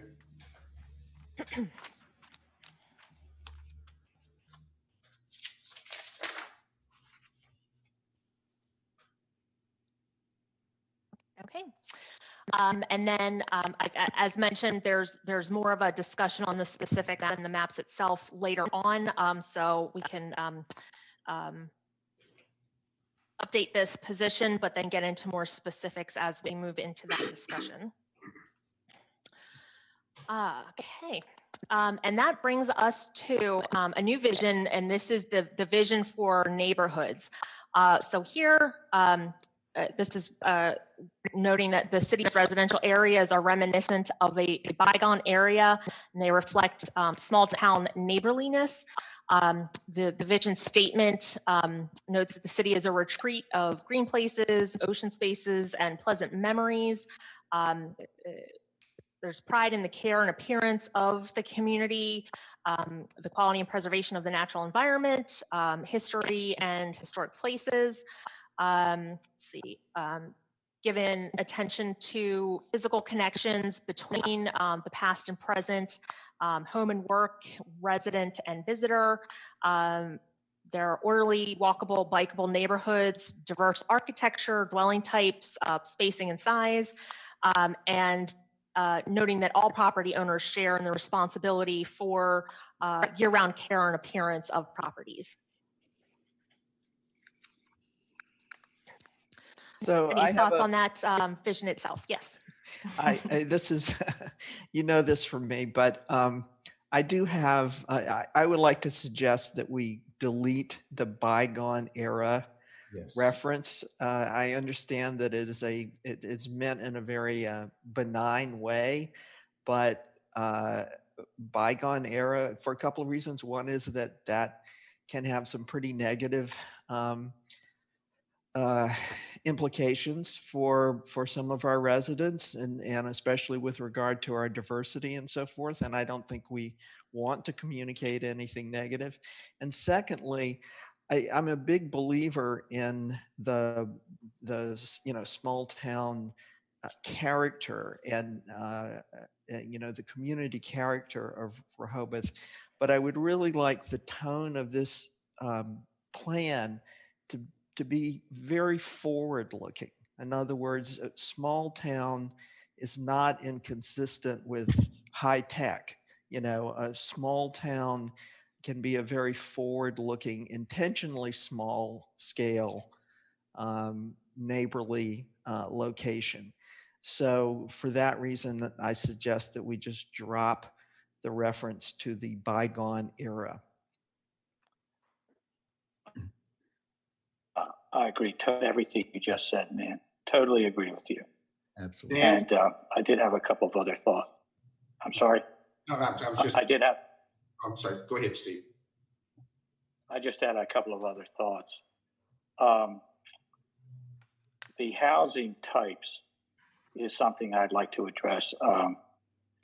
We don't have very much in the way of other types of housing, for example, townhouses.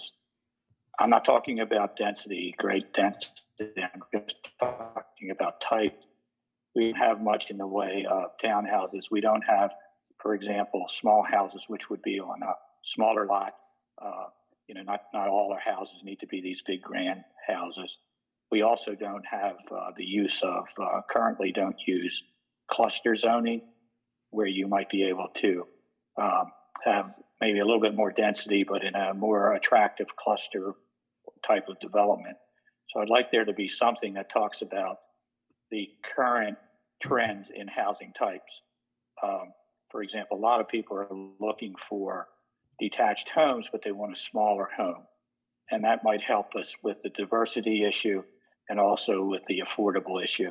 So I'd like to see something in the plan in the area of housing, not necessarily growth, but in types of housing types and the diversity of types of housing to address both affordability and workforce housing. Thanks.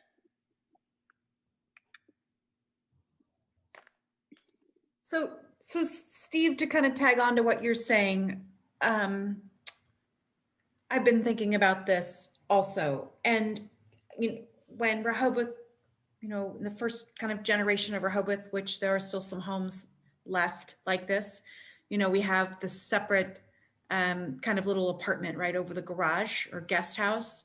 And, I think this is something we should think about, because we talked about earlier on how more people will be moving to Rehoboth, more full-time at a younger age. But I think they also plan to age in Rehoboth. And maybe there is an opportunity for us to consider, just to Steve's point, the smaller home with the little guest house option for caregivers in the future, so that people can stay in their homes as they age and have help.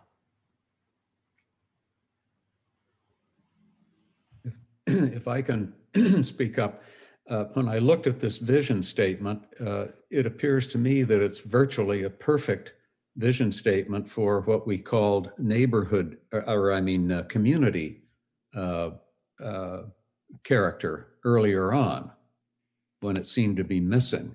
This really doesn't address what, if you're talking about neighborhoods, the 2010 plan really addressed that we do have 5 distinct residential neighborhoods in this city, and each with its own character. I thought that that's what a vision for neighborhoods would address.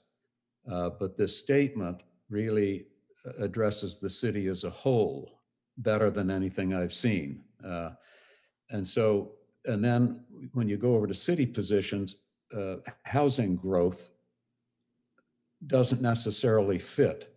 That is a category that needs to be addressed, but I'm not sure how these two are connected. I would think that housing growth would go in the land use chapter, or a discussion of land use. That might be a good place for it. But I don't like the word growth. It's a diversity. It's more what I was talking about before, the housing types. But I think your suggestion, Julie, is a good one. Well, I agree with Jim that this is a very good statement of the Rehoboth we know and have known.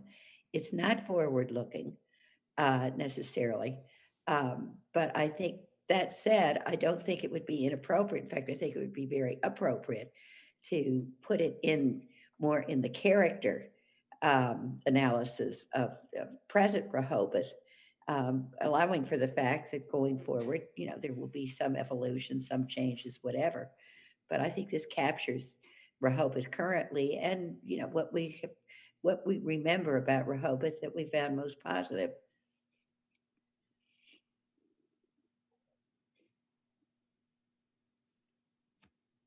Lauren, are you looking for somehow to fill in the blank right side of this page on city positions?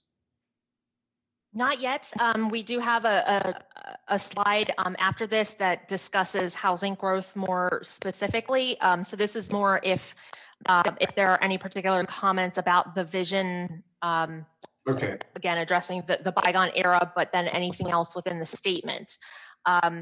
So I guess it does sound like obviously removing that reference to the bygone era, but the comments about this perhaps being more appropriate to the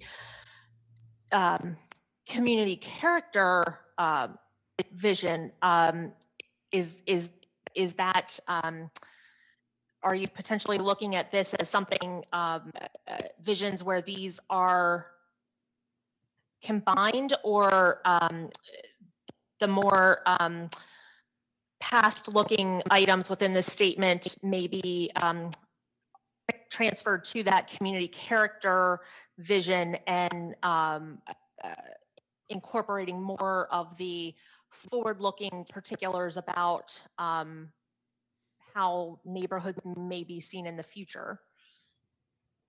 Well, I think the first thing you need is to follow up on Nan's suggestion is to come up with another intro at the top. If you remove reminiscent of a bygone era, what should replace that? What is the headline for this page? And that's what I was going to ask Nan. Do you have a suggestion as to what that might be? Or anyone else? Not off the top of my head. I mean, it could just say areas reflect a small town neighborliness. Okay. I'm not sure that speaks to Jim's point about sort of where all of this goes, but I think the easiest thing to do would be just eliminate that phrase. Okay. What I'm suggesting is that this vision statement is about a vision for community character, and we have perhaps it needs to be looked at relative to the statement that was made about what is more oriented towards city services, and maybe those two end up being split into two vision statements, one about the broad statement about the services the city provides, and this one is more about the character. If you're going to talk about neighborhoods, then I think we need to get into some of the language that was in the 2010 that attempts to say we have 5 distinct residential neighborhoods. How do we take advantage of their likenesses and their differences? For example, we just had the partitioning request in Schoolview, and we learned that almost every single lot there is 75 by 100, not 50 by 100. Would that suggest then that maybe we need to think about a particular zoning for that neighborhood because of the existing character and structure of that neighborhood now?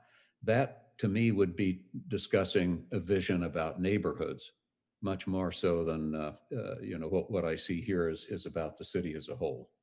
I think I would agree with that. Anyone else? I have to agree with Jim, particularly in terms of getting a recognition into the plan that we do have distinct neighborhoods, and particularly we may have 1 or 2 neighborhoods that are either under particular pressure because of encroaching development from Rehoboth Avenue, or need additional zoning protection because their lots are consistently all 75-foot wide. That's a unique feature of that neighborhood that should remain.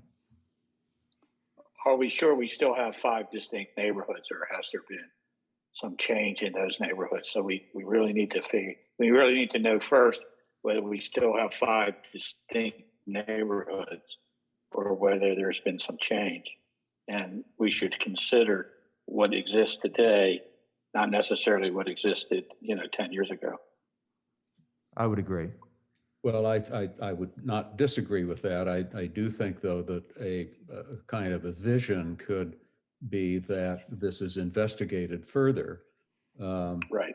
And decisions are made. In other words, we're looking forward 10 years. We could suggest that this is looked at again, and that whatever is determined, we try to take advantage of both the likenesses and the differences in each of the neighborhoods. Agree with that.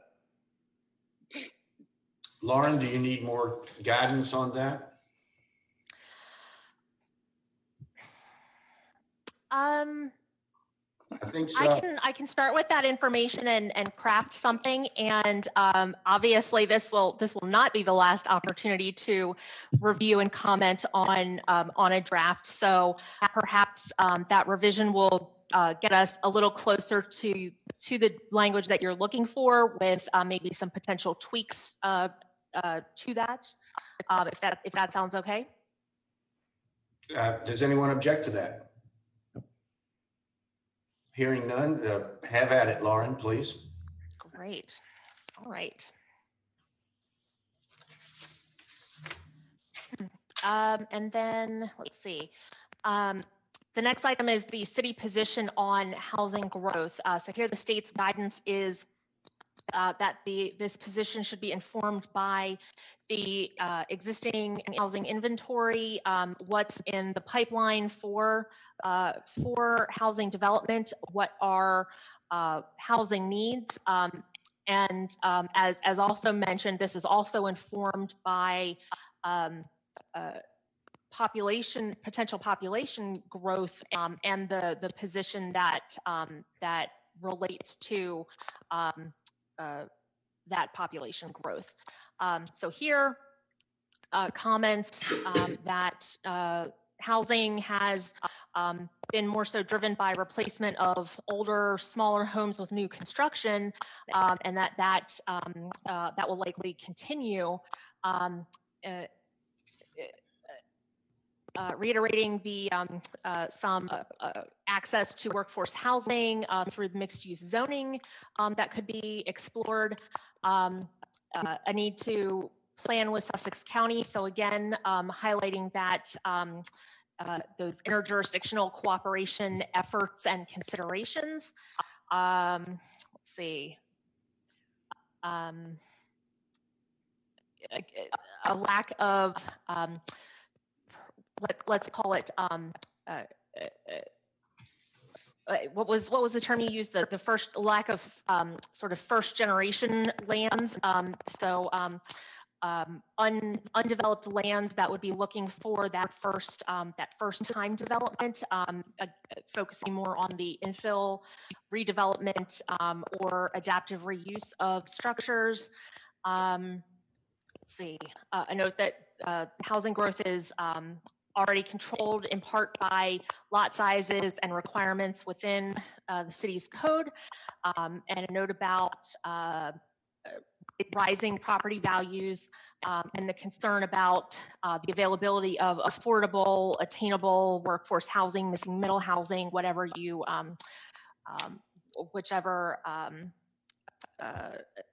specific type of housing you are looking at. I think, if I could, Lauren, I think you've done a really nice job on this. I still have some trouble with that third bullet where you say mostly built out. I'd like to see some different language, something that says, given the fact that the city doesn't have much undeveloped land, and that the city's population is generally stable. I would use something like that rather than mostly built out, again, because that denotes that, it's going to stay the way it is. So we're not going to adopt the aerial photograph here. And there's going to be a lot of changes technologically, for example, on, materials used and how housing is built. And for example, there might be a real beginning of factory-built housing that has never been caught on before. So I just would like to see something replace the mostly built out. I'm not suggesting exactly what that should be, but I think you can make the point that there isn't very much available land, and then go from there. Excuse me, Chair.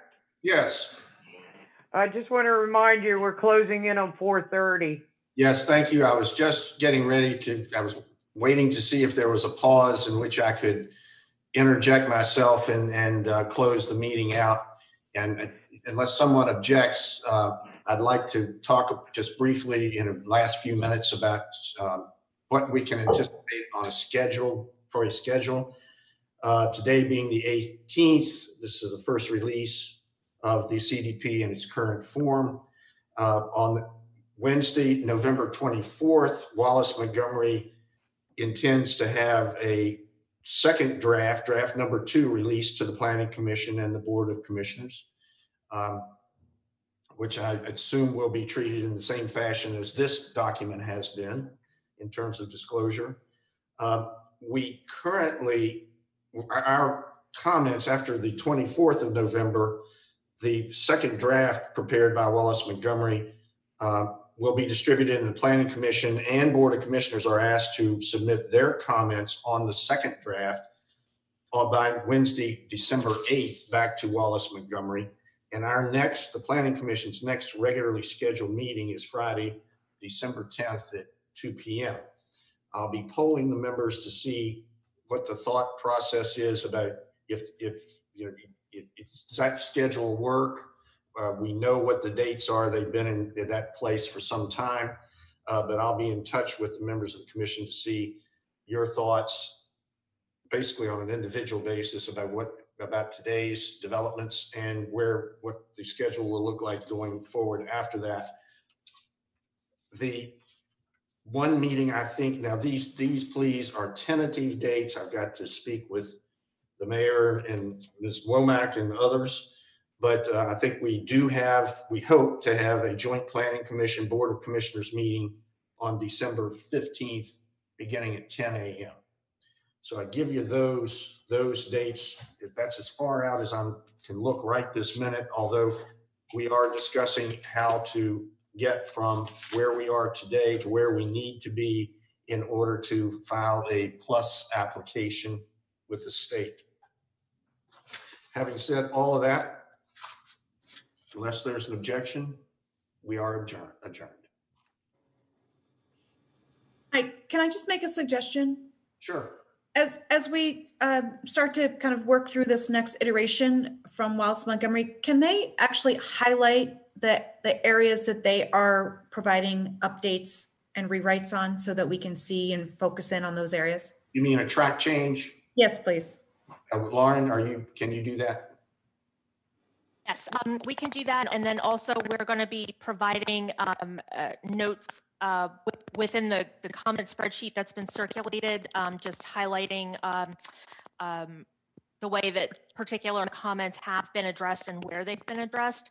So that will be incorporated with what we sent. And we realized we did not get through all of the comments. So in that second draft there may be areas where we specifically call out that a particular item is still awaiting additional input from this body, and so we're waiting on that additional comment before changing the language to something that may not be in line with what you all are thinking. Okay. Having said all Mike, what has happened to Belhaven? That's what I was going to ask too. we didn't have time for that today. I understand that, but I think we need to let them know. And when are we going to? Well, our next meeting currently scheduled is December 10th. The CDP is our priority. We must deal with this CDP. We are under, as you know, a serious deadline. Mike, it seems to me if we continue the rate we're going, that we can put it on the agenda, but we'll never get to it then as well. So I think we probably owe them a courtesy, at least maybe scheduling a separate time so we can hear their case, or, I think we need some accommodation. Like I would suggest we carve out at least a little bit of time on the next meeting, maybe a half hour. I want to apologize to the Papa John family and to all the people who've been waiting to talk to us about that. Steve, so you know, I asked Mr. Mendelis to forewarn them today that this might happen, and I think he did that. So I think we made our apology in advance. Okay. I also wanted to thank Lauren for her hard work and her company's hard work. I think this has been a major step forward, and I really appreciate that. And I think I speak for everybody to thank her for it today. Okay, well, we'll look at the scheduling issue that Barry brought up, and right now we're adjourned. We're on to December 10th. Okay, thank you. Thank you, guys. Thank you so much. Bye-bye.